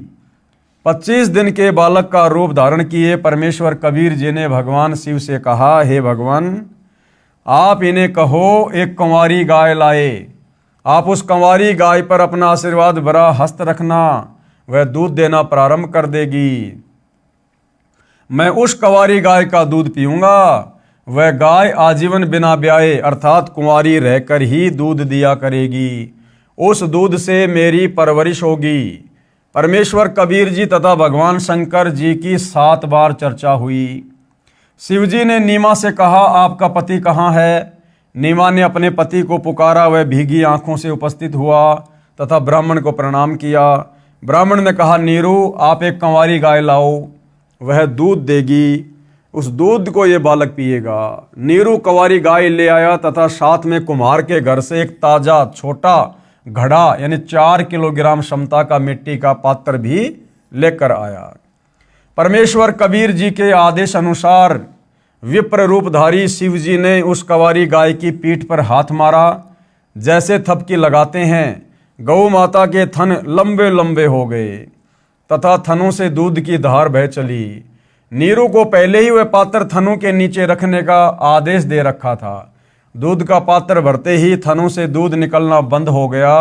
वह दूध शिशु रूपधारी परमेश्वर कबीर जी ने पिया। नीमा ने ब्राह्मण रूपधारी भगवान शिव के चरण लिए तथा कहा, आप तो साक्षात भगवान शिव के रूप हो। आपको भगवान शिव ने ही हमारी पुकार सुनकर भेजा है। अब देखो भाई और बहनों, एक और बहुत भयंकर काल का षड्यंत्र है आप और हम सभी जीवात्माओं को भ्रमित करने के लिए। इस काल ने अपने तीनों बेटों के जो नाम रखे हैं, ब्रह्मा, विष्णु और शिव, ये नाम भी भाई और बहनों कबीर परमात्मा के ही नाम हैं। ब्रह्मा यानी सारी सृष्टि को रचने वाला, उत्पन्न करने वाला। असल में वो ब्रह्मा भी सतगुरु रामपाल जी हैं। विष्णु का अर्थ आपने वेदों में देख लिया, कबीर परमात्मा जी के लिए है कि अग्ने तनुर असी, विष्णवे तवा सोमस्य तनुर असी, कबीर अंभारी असी, बंभारी असी, सवर ज्योति रितधाम आशी। यानी जो परमात्मा तीनों लोकों में प्रवेश करके सबका पालन पोषण करता है, वह वास्तव में विष्णु है। और शिव यानी अविनाशी सत्य परमात्मा, तो वो भी कबीर परमात्मा ही है। दूसरा, इसने जो अवतार भेजे हैं, उन अवतारों के नाम भी इस परमात्मा के नाम पर रख दिए ताकि दुनिया भ्रमित रहे। राम, असल में राम कौन है? कबीर परमात्मा है। कृष्ण, आप जब कृष्ण शब्द का अर्थ पढ़ेंगे, देखेंगे तो पता चलेगा सर्वाधिक आनंद देने वाला। तो असल में वो कृष्ण भी कबीर परमात्मा ही है। तो भाइयों और बहनों, ये सारे के सारे नाम जो इस काल ने अपने अवतारों के रखे हैं, अपने इन तीनों पुत्रों ब्रह्मा विष्णु महेश के रखे हैं, या आगे चलकर ऋषि मुनियों ने सहस्त्रनामा बना दिया, विष्णु सहस्त्रनामा, शंकर जी के बहुत सारे नाम रख दिए। ये सारे नाम कबीर परमेश्वर जी की उपमात्मक पदवी के नाम है, जो इस काल ने हम जीवों को धोखा देने के लिए रखवा दिए हैं। हम निर्धन व्यक्ति आपको क्या दक्षिणा दे सकते हैं? हे विप्र, 24 दिनों से हमने कोई कपड़ा भी नहीं बुना है। विप्र रूपधारी भगवान शंकर बोले। अब देखो भाइयों और बहनों, ऐसे पता चलता है कि वो शंकर जी नहीं थे, उस साधु के रूप में स्वयं कबीर परमात्मा ही थे। तो जब नीरू निमा ने कहा कि हे साधु जी, हम आपको क्या दक्षिणा दे सकते हैं, 25 दिन से हमने तो कोई काम धंधा भी नहीं किया, हम तो गरीब आदमी हैं। तो साधु रूप में परमात्मा क्या बोले, क्या वाणी बोली परमात्मा ने? उस वाणी से हमें पता चलेगा कि साधु रूप में वो कौन थे। साधु भूखा भाव का, धन का भूखा नहीं। जो कोई धन का भूखा, वो साधु भी नहीं। अब ये वाणी किसकी? कबीर परमेश्वर जी की। तो भाइयों और बहनों, स्वयं कबीर परमात्मा जी थे। इस वाणी को बोलकर फिर उन्होंने ये साबित कर दिया कि कोई शंकर वंकर जी नहीं थे, स्वयं कबीर परमात्मा ही थे। ये कहकर विप्र रूपधारी शिव जी ने वहां से प्रस्थान किया। विशेष वर्णन अध्याय ज्ञान सागर के पृष्ठ 74 तथा शवशम वेदबोध के पृष्ठ 134 पर भी है, जो इस प्रकार है, यानी कबीर सागर में लिखा हुआ है। कबीर सागर के ज्ञान सागर के पेज 74 पर। सुत काशी को ले चले लोग देखन तहां आए, यानी नीरू और नीमा बालक रूपधारी कबीर परमेश्वर को अपने घर ले चले, तो काशी के लोग देखने के लिए आने लगे। अन्न पानी भक्षय नहीं, जुल्हा शोक जनाए। और 25 दिन तक परमात्मा ने कुछ भी अन्न पानी नहीं खाया। इस बात से दुखी होकर जुल्हा यानी नीरू और नीमा दोनों शोक मनाने लगे, दुखी हो गए। तब जुल्हा मन कीन तिवाना, रामानंद सो कहे उत्पाना। तो नीरू फिर पंडित रामानंद जी के पास गए इसका उपाय जानने के लिए, क्योंकि उस समय पंडित रामानंद जी काशी में सुप्रसिद्ध ब्राह्मण थे। मैं सुत पायो बड़ा गुणवंता, कारण कौन भखे नहीं संता। तो नीरू ने कहा रामानंद जी से कि मैंने बड़े भाग्य से जो है एक पुत्र को मैंने प्राप्त किया है। और क्या कारण है रामानंद जी? कि वो बच्चा कुछ भी नहीं खा रहा, ना कुछ पी रहा। रामानंद ध्यान तब धारा, रामानंद जी ने अपनी दिव्य दृष्टि से देखा। जुल्हा से तब वचन उचारा। और नीरू से क्या कहा पंडित रामानंद जी ने? पूर्व जन्म ते ब्राह्मण जाति, कि भैया पहले के जन्म में तू कोई ब्राह्मण जाति में था, और हरि सेवा की नी बली बाती, और तूने भगवान की बहुत अच्छी सेवा की थी। कुछ सेवा तुम हरि की चूका, परंतु कहीं न कहीं तुम्हारे से भगवान की सेवा में चूक हो गई। ताते भयो जुल्हा का रूपा, जिस कारण से तेरे को धानक जाति में जन्म मिला है। पति प्रभु कह तोरी मान लीना, ताते उद्यान में शुद्ध दीना। लेकिन तेरी उस सेवा के बदले परमात्मा ने तुझे ऐसा गुणवान बच्चा दिया है। अब नीरू क्या कहने लगा? हे प्रभु, जस कीन्यो तस पायो, आरत हो तव दर्शन आयो। सो कहिए उपाय गुसाई, बालक शुदावंत कछु खाई। हे परमात्मा, वो तो ठीक है, आपने जैसा बताया वैसा मुझे मिल गया। जैसी मेरी सेवा में कोई चूक चाक हो गई, मेरे को उसकी सजा मिल गई, जो भी हो गई, लेकिन अब मुझे कोई उपाय बताओ ताकि बच्चे की भूख शांत हो, बच्चा कुछ खाना पीना शुरू करे। तो रामानंद जी ने क्या कहा? रामानंद अस युक्ति विचारा, तब सुत को ही ज्ञानी अवतारा। कि भैया तेरा बेटा कोई ज्ञानी अवतार है। और बचिया जाही बैल नहीं लागा, सो लाई ठाट करो ते आगे। और तुम ऐसी बचिया लाओ जिसको कभी बैल ने छुआ भी ना हो। साखी दूध चले ते ही थनते, दूध ही धरो छिपाई। शुदावंत तब होवे, तब ही दियो पिलाई। कि उस बचिया का दूध निकालो, दूध को छुपा के रखो, और जब बच्चा रोवे या जैसे कोई भी दूध पीने के लिए कहे, उसी समय उसको दूध पिलाओ। जुल्हा एक बछिया ले आवा। अब नीरू एक बछिया ले आया। चलो दूत कोई मर्म न पावा। चलो दूध जुल्हा हरसाना, राखो छिपाई कहूं नहीं जाना। और जब बछिया ने दूध दिया तो नीरू की खुशी का कोई ठिकाना नहीं रहा और दूध को छुपा के रख दिया। पीवत दूध बाल कबीरा, खेलत संतों संग जो मत धीरा। और परमात्मा ने फिर उस दूध को सहर्ष स्वीकार किया, पिया। ज्ञान सागर पेज 73 पर चौपाई। भगवान शंकर तथा कबीर बालक की चर्चा। नोट, यह प्रकरण अधूरा लिखा है, फिर भी समझने के लिए मेरे ऊपर कृपया है, यानी गुरुदेव भगवान कह रहे हैं अपने आप को छुपाते हुए। परमेश्वर कबीर जी की पहले ये वाणी पढ़े जो ज्ञान सागर के पेज 73 पर लिखी है, फिर अंत में सार ज्ञान ये दास रामपाल दास बताएगा।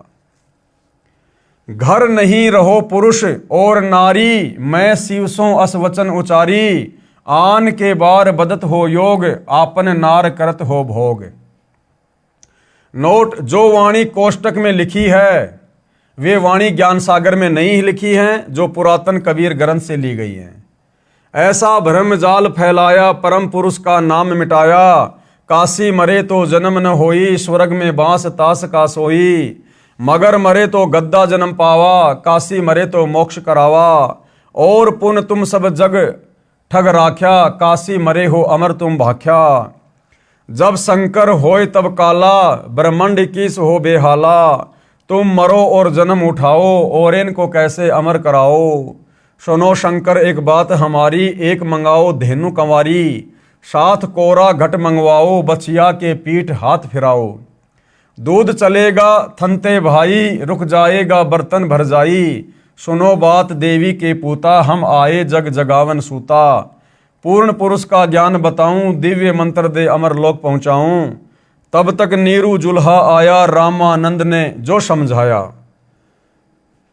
रामानंद की बात लागी खारी, दूध देवेगी गाय कंवारी। जब शंकर पंडित रूप में बोले, कंवारी धनु लाओ तो ले। साथ कोरा घड़ा भी लाना, तास में धेनु दूध भराना। तब जुल्हा बछिया अरु बर्तन लाया, शंकर गाय पीठ हाथ लगाया। दूध दिया बछिया कंवारी, पिया कबीर बालक लीलाधारी। नीरू नीमा बहुते अरसाई, पंडित शिव की स्तुति गाई। कहे शंकर ये बालक नाही, इनकी महिमा कही न जाई। मस्तक रेख देख मैं बोलूं, इनकी समतुल काहे को तोलूं। ऐसा नक्षत्र देखा नाही, घूम लिया मैं सब ठाही। इतना कहाँ तब शंकर देवा, कबीर कहे बस कर भेवा। मेरा मरम न जानने कोई, चाहे ज्योति निरंजन होई। हम हैं अमर पुरुष अवतारा, भव से जीव उतारूं पारा। इतना सुन चले शंकर देवा, शिव चरण धर की नीरू नीमा सेवा। ए स्वामी मम भिक्षा लीजे, सब अपराध क्षमा हमरे कीजे। कह शंकर हम नहीं पंडित भिखारी, हम हैं शंकर त्रिपुरारी। साधु संत को भोजन कराना, तुम्हारे घर आए रहमाना। ज्ञान सुन शंकर लजा आई, अद्भुत ज्ञान सुन सिर चकराई। ऐसा निर्मल ज्ञान अनोखा, सचमुच हमार है नहीं मोखा। कबीर सागर अध्याय सवसम वेदबोध पेज नंबर 132 से 134 तक परमेश्वर कबीर जी की प्रकट होने वाली वाणी है, परंतु इसमें भी कुछ गड़बड़ कर रखी है। इन नकली कबीर पंथियों ने काल प्रेरणा से कबीर सागर में भी बहुत ज्यादा गड़बड़ कर रखी है। कहा कि जुलाहा नीरू अपनी पत्नी का गोना, यानी विवाह के बाद प्रथम बार अपनी पत्नी को उसके घर से लाने को गोना अर्थात मुकलावा कहते हैं। ये गलत है। जिस समय परमात्मा कबीर जी नीरू को मिले उस समय उनकी आयु लगभग 50 वर्ष की थी। अब विचार करो, गोने से आते समय कोई बालक मिल जाए तो कोई अपने घर नहीं रखता, वह पहले गांव तथा सरकार को बताता है, फिर उसको किसी निसंतान को दिया जाता है यदि कोई लेना चाहे तो, नहीं तो राजा उसको बाल गृह में रखता है या अनाथालय में छोड़ते हैं। नीमा ने तो बच्चे को छोड़ना ही नहीं चाहा था, फिर भी जो सच्चाई है वह वही है। हमने परमात्मा पाना है, उसको कैसे पाया जा सकता है, वह विधि सत्य है तो मोक्ष संभव है। ज्ञान इसलिए आवश्यक है कि विश्वास बने कि परमात्मा कौन है, कहाँ प्रमाण है, वह चेष्टा की जा रही है। अब केवल बालक कबीर जी ने कंवारी गाय का दूध पिया था, वे वाणी लिखता हूं सवसम वेदबोध पेज नंबर 134 से। पंडित निज निज भोन सिधारा, बिन भोजन बीते बहुबारा। बालक रूप तासु ग्रह रहेता, खान पान नाही कुछ गहता। जुलाहा तब मन में दुख पाई, भोजन करो कबीर गोसाई। जुलाहा जुलाही दुखित निहारी, तब हम तिनते बचन उचारी। कोरी एक बछिया ले आओ, कोरा भांडा एक मंगाओ। तत्क्षण जुलाहा चली जाई, गऊ की बछिया कोरी लाई। अब देखो भाई और बहनों, यहां सच्चाई लिख दी परमात्मा ने कि कोई शंकर भगवान आया था या परमात्मा ने ही सारी लीला की थी। देखो, जुलाहा जुलाही यानी नीरू और नीमा, दुखित निहारी यानी बहुत जब दुखी हो गए, तब हम तिनते वचन उचारी। तब कबीर परमात्मा कहते मैंने ही वचन उच्चारण किए थे, वो भले साधु रूप में था, कि कंवारी एक बछिया ले आओ और कोरा भांडा, भांडा यानी मटका एक मंगाओ। तत्क्षण जुलाहा चली जाई, तुरंत नीरू चला गया और गऊ की बछिया कंवारी लाई। कोरा भांडा यानी बिल्कुल नया मटका एक ले आई, भांडा बछिया दोनों आई। दोनों कबीर के सन्मुख आना, बछिया दिशा दृष्टि निजताना। बछिया हेठ सो भांडा धरेऊ, ताके थनही दूध ते भरेऊ। दूध हमारे आगे दरही, यही विधि खान पान नित करही। अब इन वाणियों में भाई और बहनों कहीं भी शंकर जी का नाम नहीं है कि शंकर जी आए थे, साधु रूप बनाकर आए थे। परमात्मा ने सारा खेल खेला था। अब भाई और बहनों, कबीर परमेश्वर जी के विषय में वेदों में कहां लिखा है कि जब वो कबीर परमात्मा शिशु रूप में धरती पर प्रकट होता है तो उनके परवरिश की लीला कंवारी गायों के दूध से होती है। और इस प्रकार की लीला जिस महापुरुष के जीवन काल में हुई है, कंवारी गायों के दूध से पालन पोषण की, वही असल में वेदों के अनुसार कबीर परमात्मा है। तो वेद भी इसी बात की गवाही दे रहे हैं। कौन सा वेद? ऋग्वेद मंडल 9 सूक्त 1 और मंत्र 9 इसी बात की गवाही दे रहा है। अभी इम अधन्या उत श्रृणंती धेनव शिशुम सोम इंद्रियाय पातवे। अभी इमम यानी अधन्या उत श्रृणंती धेनव शिशुम सोमम इंद्राय पातवे। और क्या कह रहे हैं परमात्मा? भावार्थ, पूर्ण परमात्मा अमर पुरुष जब लीला करता हुआ बालक रूप धारण करके स्वयं प्रकट होता है, सुख सुविधा के लिए जो आवश्यक पदार्थ शरीर वर्दी के लिए चाहिए वह पूर्ति कंवारी गायों द्वारा की जाती है। अर्थात उस समय अधन्या धेनव यानी कंवारी गाय अपने आप दूध देती है, जिससे उस पूर्ण प्रभु की परवरिश होती है। तो वेद भी इस बात की गवाही दे रहे हैं कि कंवारी गायों के दूध से परवरिश केवल उसी परमपिता परमेश्वर की होती है जो कबीर परमात्मा सतलोक से चलकर शिशु रूप में प्रकट होकर पृथ्वी पर लीला करते हैं। अन्य ब्रह्मा विष्णु महेश राम कृष्ण या अन्य किसी भी धर्म के किसी भी महापुरुष के जीवन काल में उनके बाल्य काल में जो उनकी परवरिश होती है वो इस प्रकार से नहीं होती है जिस प्रकार से वेदों में लिखी अपनी महिमा के अनुसार कबीर परमेश्वर जी की होती है। तो इति सिद्धम कि काशी वाला जुलाहा कबीर, काशी वाला धाणक कबीर ही पूर्ण ब्रह्म परमात्मा है और एकमात्र उसी को इष्ट मानकर पूजा करने से हमारी आत्मा का कल्याण संभव है। अब नीरू को धन की प्राप्ति, क्योंकि काफी दिनों से महीने भर से नीरू ने कोई काम धाम नहीं किया, केवल बच्चे की चिंता में लगे रहे, जिस कारण से कुछ लोगों का उनके ऊपर उधार लेने के चलते कर्जा भी हो गया था। तो परमेश्वर ने क्या दया बख्शी उस परिवार के ऊपर। बालक की प्राप्ति से पूर्व दोनों जने पति पत्नी मिलकर कपड़ा बुनते थे। 25 दिन बच्चे की चिंता में कपड़ा बुनने का कोई कार्य न कर सके, जिस कारण से कुछ कर्ज नीरू को हो गया। कर्ज मांगने वाले भी उसी 25वें दिन आ गए तथा बुरी भली कहकर चले गए। कुछ दिन तक कर्ज न चुकाने पर यातना देने की धमकी सेठ ने दे डाली।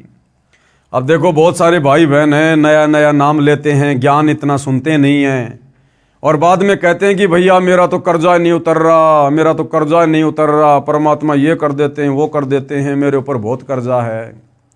देखो, जिसके घर में शिशु रूप में खुद कबीर भगवान आए, प्रकट हुए, और वो आत्माएं भी किस प्रकार से कर्जे में डूबी हुई थी, उनको भी लोग पैसे के लिए धमकी दे दे के जा रहे थे, धमकी दे दे के, जबकि उनकी झोपड़ी में सारी सृष्टि का पालन पोषण करने वाला, लोगों को सेठ बनाने वाला, राजा बनाने वाला, दुनिया को धन देने वाला वो कबीर परमात्मा विराजमान था।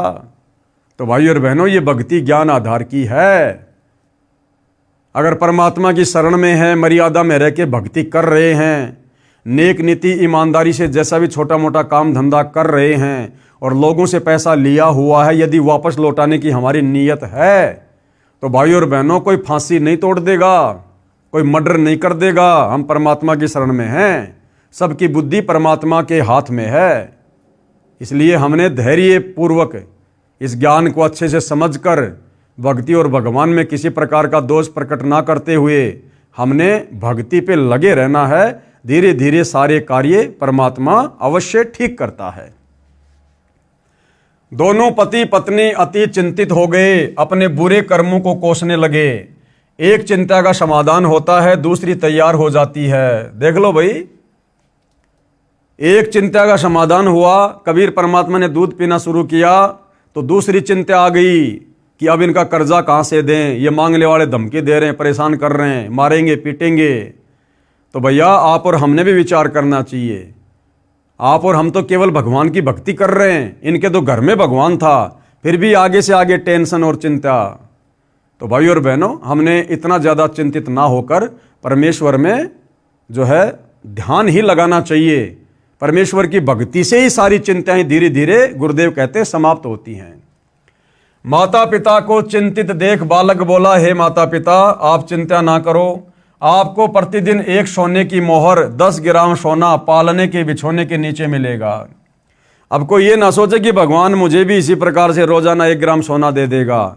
ये भगवान तो पूरी धरती को सोना बना दे, लेकिन वर्तमान में कलयुग की बिचली पीढ़ी में, इस वैज्ञानिक युग में परमात्मा इस प्रकार से कोई विशेष चमत्कार नहीं करेंगे। हालांकि वो कर सकते हैं, उनकी मौज है, लेकिन ज्ञान आधार से देखा जाए तो परमात्मा हमारी भक्ति को सफल करवाने के लिए हमसे नेक नीति ईमानदारी से छोटा मोटा काम धंधा अवश्य करवाएंगे, ताकि उस मेहनत से कमाए हुआ पैसे हम 2 पैसे परमात्मा को 10वें अंश के रूप में, दान धर्म के रूप में देंगे तो हमारा धर्म में सहयोग होगा और हमारी सेवा भी बनेगी।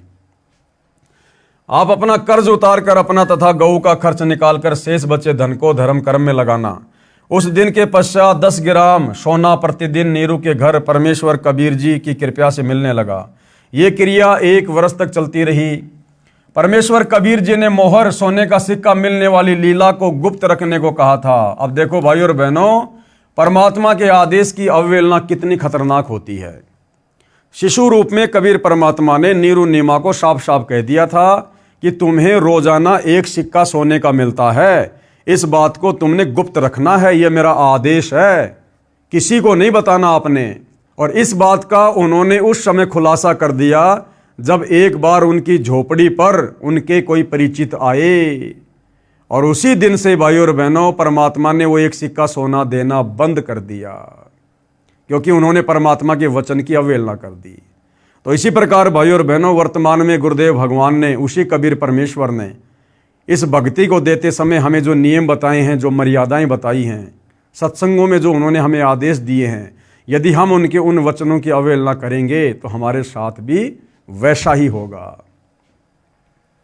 ये क्रिया 1 वर्ष तक चलती रही। परमेश्वर कबीर जी ने मोहर सोने का सिक्का मिलने वाली लीला को गुप्त रखने को कहा था। एक दिन नीमा की प्रिय सखी उसी समय नीरू के घर पर आई जिस समय वह कबीर जी को जगाने का प्रयत्न कर रही थी। नीमा की सखी ने वह सोने की मोहर देख ली तथा बोली, इतना सोना आपके पास कैसे आया? नीमा ने अपनी प्रिय सखी से सर्व गुप्त भेद कह सुनाया कि हमें तो 1 वर्ष से ये मोहर प्रतिदिन प्राप्त हो रही है। हमारे घर पर भाग्यशाली लड़का कबीर जब से आया है, हम तो आनंद से रहते हैं। अगले दिन ही सोना मिलना बंद हो गया। भाई जो गुरु वचन पर डट गए, कट गए फंद 84 के। तो नीरू और नीमा ने सतगुरु के वचन को तोड़ दिया, उनके वचन की अवहेलना कर दी, उनके आदेश की अवहेलना कर दी। अब देखो भाई और बहनों, वचन तोड़ना, परमेश्वर के वचन की अवहेलना करना सबसे बड़ा दोष है।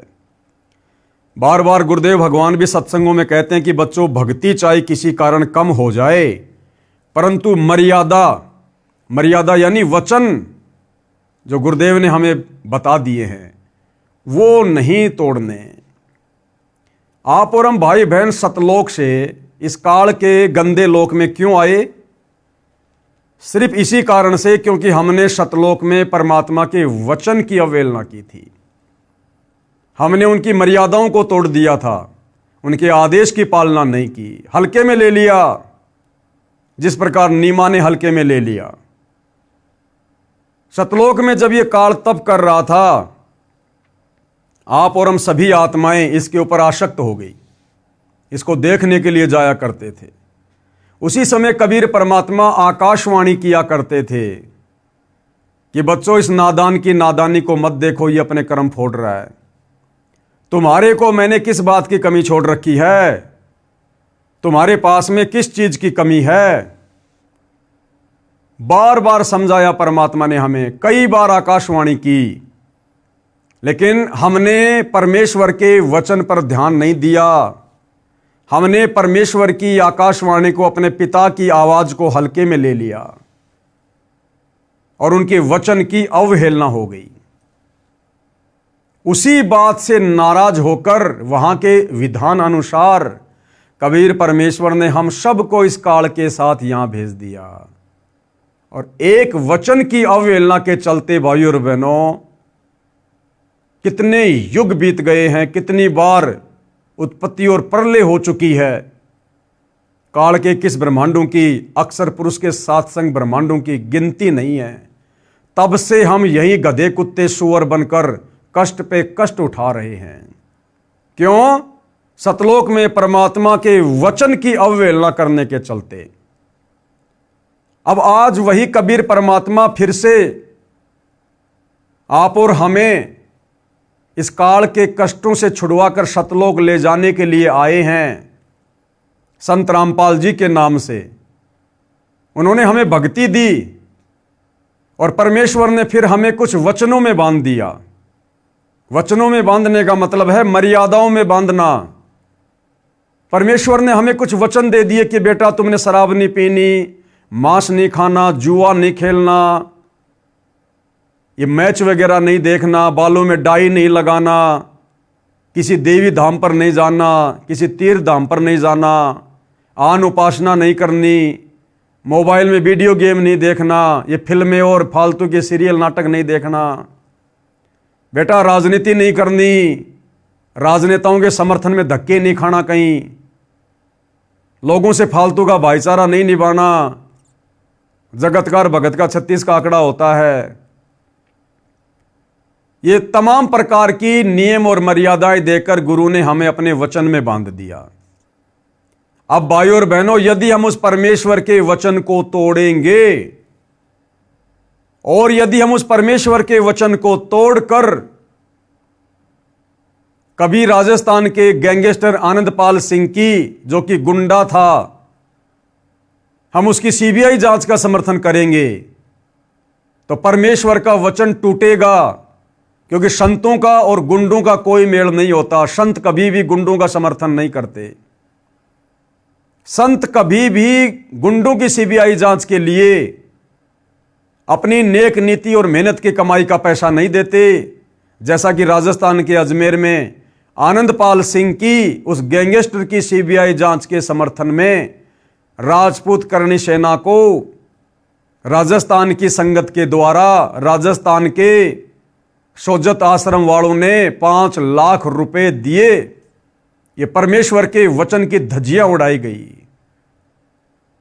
उसके बाद हरियाणा के जाट आरक्षण में सतलोक आश्रम धनाना वालों के द्वारा लाखों की संख्या में संत रामपाल जी के भक्तों को धरनों पर बैठा दिया गया और ज्योति पाठ और दान धर्म का रुपया जो केवल अपने गुरुदेव के हाथों में दिया जाता है, सुपात्र को, जाट आरक्षण में उन कुपात्रों के हाथों में करोड़ों में दिया गया। करोड़ों में, कभी 11 लाख, कभी 25 लाख, कभी 5 लाख।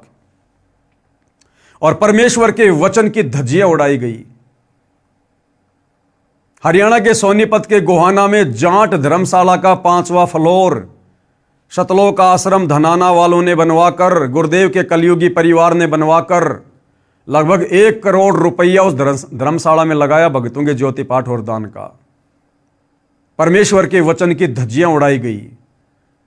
अयोध्या के राम मंदिर में, वो राम मंदिर आन उपासना का केंद्र, वहां आने वाले लोग आन उपासी, और वहां जाकर सतलोक आश्रम वालों ने 1 महीने का भंडारा लगाया, आन उपासना को बढ़ावा दिया, परमेश्वर के वचन की धज्जियां उड़ाई गई।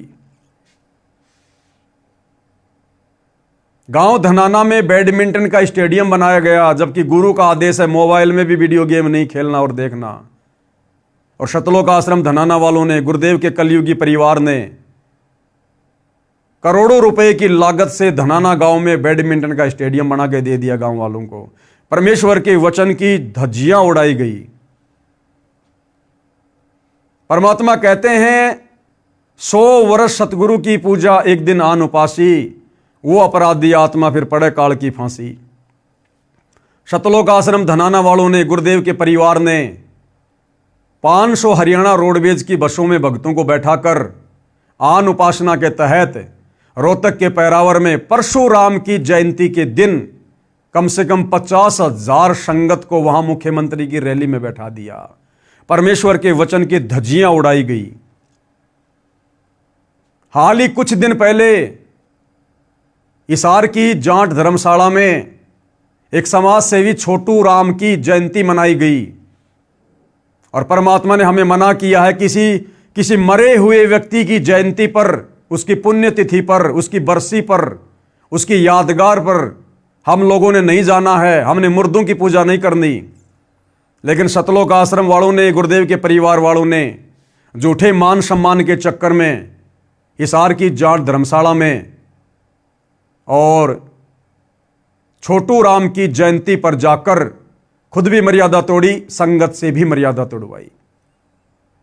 तो भाइयों और बहनों, जिस एक वचन की अवहेलना करने के चलते परमात्मा ने धक्के मारकर हमारे को सतलोक से निकाला, और हम युगों युगों से गधे कुत्ते सूअर बनकर कष्ट उठा रहे हैं, उसके बाद भी उस दयालु परमात्मा ने एक मौका दिया कि हो सकता है वो संभल गए होंगे, अपनी गलतियों को अब वो मान लेंगे, सुधार लेंगे, आगे से गलती नहीं करेंगे।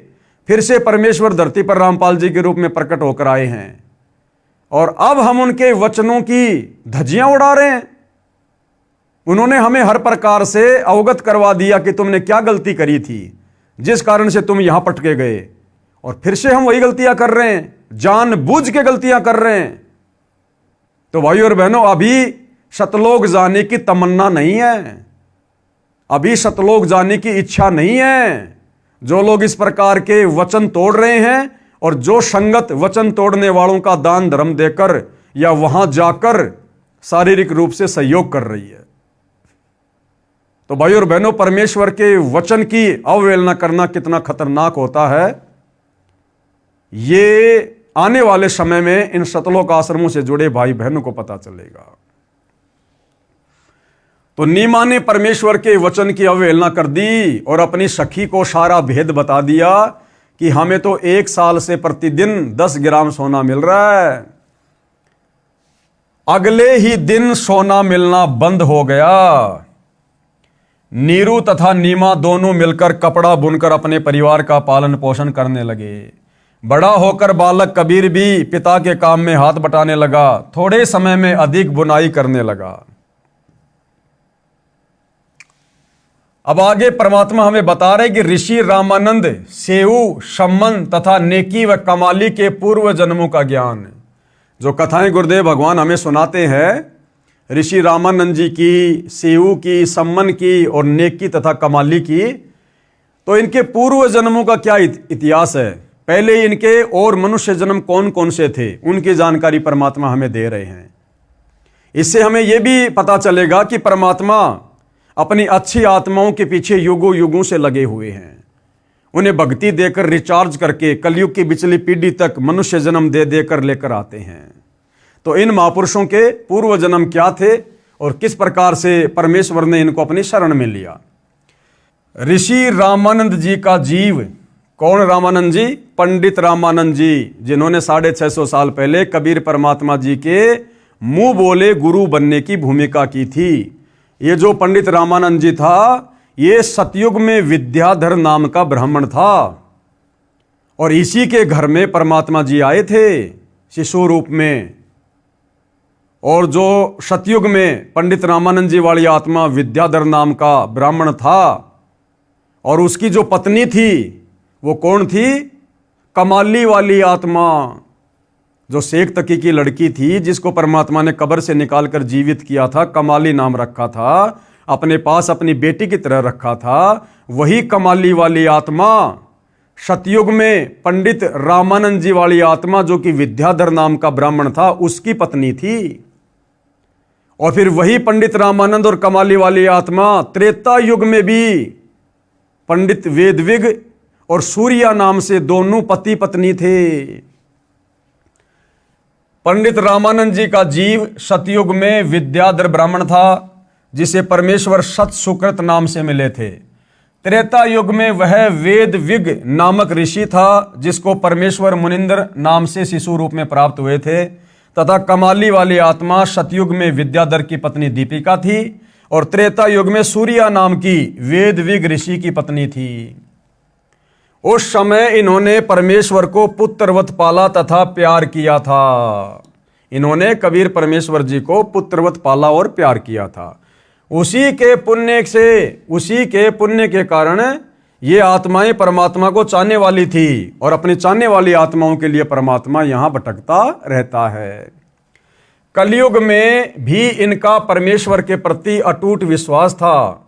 ऋषि रामानंद व कमाली वाली आत्माएं ही सतयुग में ब्राह्मण विद्याधर तथा ब्राह्मणी दीपिका वाली आत्माएं थी, जिन्हें ससुराल से आते समय कबीर परमेश्वर एक तालाब में कमल के फूल पर शिशु रूप में मिले थे। यही आत्माएं त्रेता युग में वेदविग तथा सूर्या ऋषि दंपत्ति थे, जिन्हें परमेश्वर शिशु रूप में प्राप्त हुए थे। अब सम्मन तथा नेकी वाली आत्माएं, अब सम्मन और नेकी वाली आत्माएं कौन थी? पहले उनके क्या क्या जन्म थे? सम्मन तथा नेकी वाली आत्माएं द्वापर युग में काणु वाल्मीकि तथा उसकी पत्नी गोदावरी थी। काणु वाल्मीकि तथा उसकी पत्नी गोदावरी थी, जिन्होंने द्वापर युग में परमेश्वर कबीर जी का शिशु रूप में पालन किया था। उसी पुण्य के फलस्वरूप परमेश्वर ने उन्हें अपनी शरण में लिया। अब द्वापर युग में कबीर परमात्मा ने जो शिशु रूप में प्रकट होने की लीला की थी, और उस समय काणु वाल्मीकि तथा उसकी पत्नी गोदावरी ने जो परमात्मा जी का पालन पोषण किया था, वो आत्माएं कौन थी? वो काणु वाल्मीकि आगे चलकर कौन बना? सम्मन। और उसकी पत्नी गोदावरी आगे चलकर क्या बनी? नेकी। सम्मन और नेकी वाली आत्मा द्वापर युग में काणु वाल्मीकि तथा गोदावरी के रूप में थे, जिन्होंने परमात्मा के पालन पोषण की जो है लीला के तहत उन्होंने सेवा प्राप्त की थी। जिन्होंने द्वापर युग में परमेश्वर कबीर जी का शिशु रूप में लालन पालन किया था, उसी पुण्य के फलस्वरूप परमेश्वर ने उन्हें अपनी शरण में लिया था। और ये सेऊ कौन था? जो सम्मन और नेकी का बेटा सेऊ था, ये द्वापर में कौन था? इसका भी परमात्मा इतिहास बता रहे हैं। सेऊ यानी शिव वाली आत्मा द्वापर में ही एक गंगेश्वर नामक ब्राह्मण का पुत्र गणेश था। सेऊ की आत्मा द्वापर युग में एक गंगेश्वर नाम का ब्राह्मण था, जिसका बेटा था, और क्या नाम था? गणेश। और ये जो गंगेश्वर था, ये परमात्मा का घोर विरोधी था। ये परमात्मा जी का घोर विरोधी था, गंगेश्वर नाम का ब्राह्मण द्वापर युग में, जिसका बेटा गणेश था, जो आगे चलकर सेऊ के रूप में जन्मा। और वो जो गंगेश्वर था, जो द्वापर में परमात्मा का विरोध किया करता था, वो फिर आगे चलकर शेख तकी बना। सिकंदर लोदी का धार्मिक गुरु बना शेख तकी। एक गंगेश्वर नामक ब्राह्मण का पुत्र गणेश था। कौन? सेऊ द्वापर में, जिसने अपने पिता के घोर विरोध के पश्चात भी मेरे उपदेश को नहीं त्यागा था। तथा गंगेश्वर ब्राह्मण वाली आत्मा कलयुग में शेख तकी बना। वह द्वापर युग से ही परमेश्वर का विरोधी था। गंगेश्वर वाली आत्मा शेख तकी को काल ब्रह्म ने फिर से प्रेरित किया कर्म फुड़वाने के लिए, जिस कारण से शेख तकी यानी गंगेश्वर ने परमेश्वर कबीर जी का शत्रु बना, और भगत श्री काणु तथा गोदावरी का गणेश माता पिता तुल्य सम्मान करता था। और द्वापर युग में कबीर परमात्मा का जिस काणु नाम के वाल्मीकि और उसकी पत्नी गोदावरी ने जो परमेश्वर की सेवा की थी, उनका पालन पोषण किया था, वो जो गणेश था, जो गंगेश्वर का लड़का, वो उन दोनों को बहुत प्यारा था।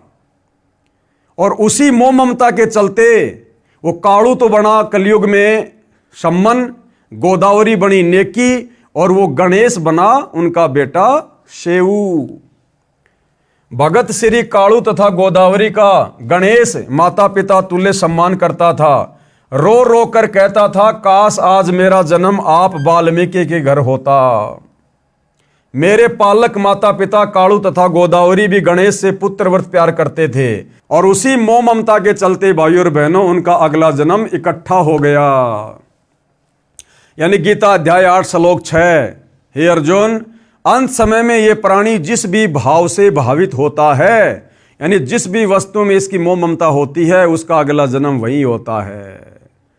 तो द्वापर युग में भाइयों और बहनों उन तीनों का आपस में विशेष प्रेम था, जिस कारण से परमात्मा ने कलयुग में तीनों को इकट्ठा जन्म दे दिया, सम्मन, नेकी और शेऊ के रूप में। उनका मोह भी उस बालक में अत्यधिक हो गया था। इसी कारण से वे फिर से उसी गणेश वाली आत्मा अर्थात शेऊ के माता पिता नेकी तथा सम्मन बने। सम्मन की आत्मा ही नौशेरवा शहर में नौशेर खा राजा बना, फिर बलक बुखारे का बादशाह अब्राहिम अदम सुल्तान हुआ, जो कथाएं हमें गुरुदेव भगवान ने बार बार सुनाई है। तब उसको पुनः भक्ति पर लगाया। मोक्ष नहीं हुआ अब्राहिम का, केवल भक्ति पर लगाया।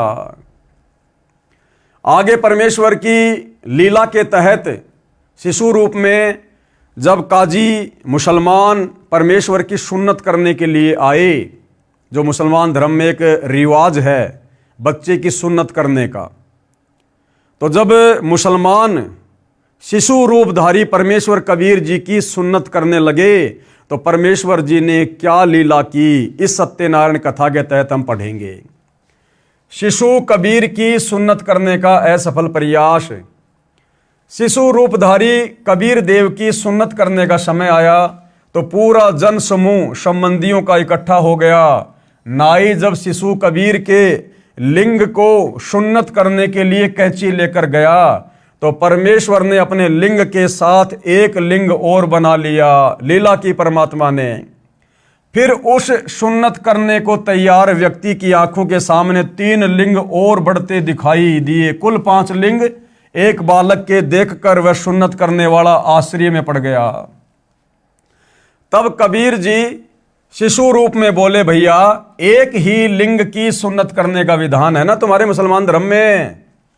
बोला शेष 4 की सुन्नत कहां करनी है, जल्दी बोल।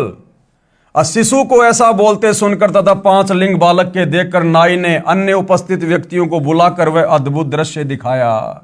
यानी परमात्मा ने इस ब्रह्मणा को तोड़ना था कि नादानो, अगर ये सुन्नत करने का विधान अगर परमात्मा का होता, तो क्या परमात्मा माँ के पेट से सुन्नत करके नहीं भेजता बाहर?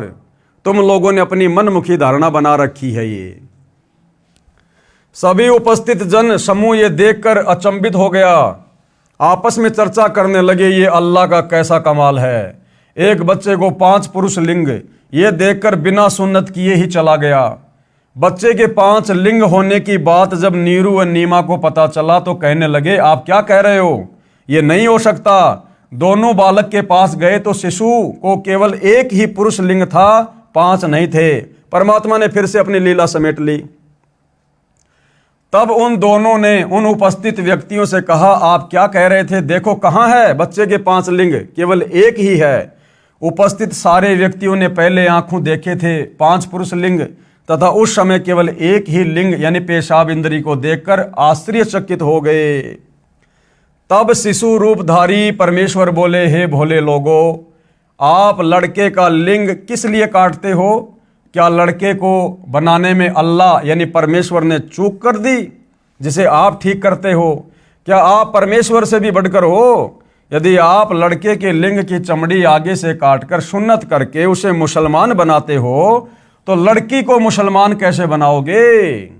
भैया लड़के को तो तुमने पेशाब इंद्री की आगे से थोड़ी सी खाल काटकर मुसलमान बना दिया, तो तुम्हारा लड़का तो बन गया मुसलमान।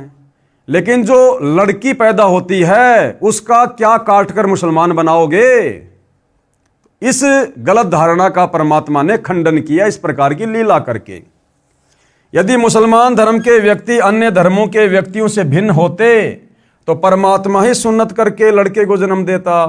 हे भोले इंसानों, परमेश्वर के सब प्राणी हैं। कोई वर्तमान में मुसलमान समुदाय में जन्मा है तो वह मृत्यु उपरांत हिंदू या ईसाई धर्म में भी जन्म ले सकता है। इसी प्रकार अन्य धर्मों में जन्मे व्यक्ति भी मुसलमान धर्म व अन्य धर्म में जन्म लेते हैं। ये धर्म की दीवारें खड़ी करके आपसी भाईचारा नष्ट मत करो। ये सब काल ब्रह्म की चाल है जो ये धर्म बनवा दिए, जातियां बनवा दी। अन्यथा सतयुग त्रेता द्वापर में कोई धर्म नहीं था, लेकिन इस कलयुग में काल और परमात्मा का पहले से एग्रीमेंट हो चुका था।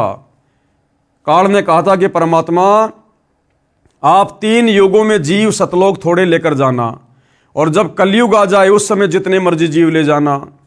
तो इस समय के विषय में पहले से ही काल और परमात्मा के बीच में एग्रीमेंट हो चुका था।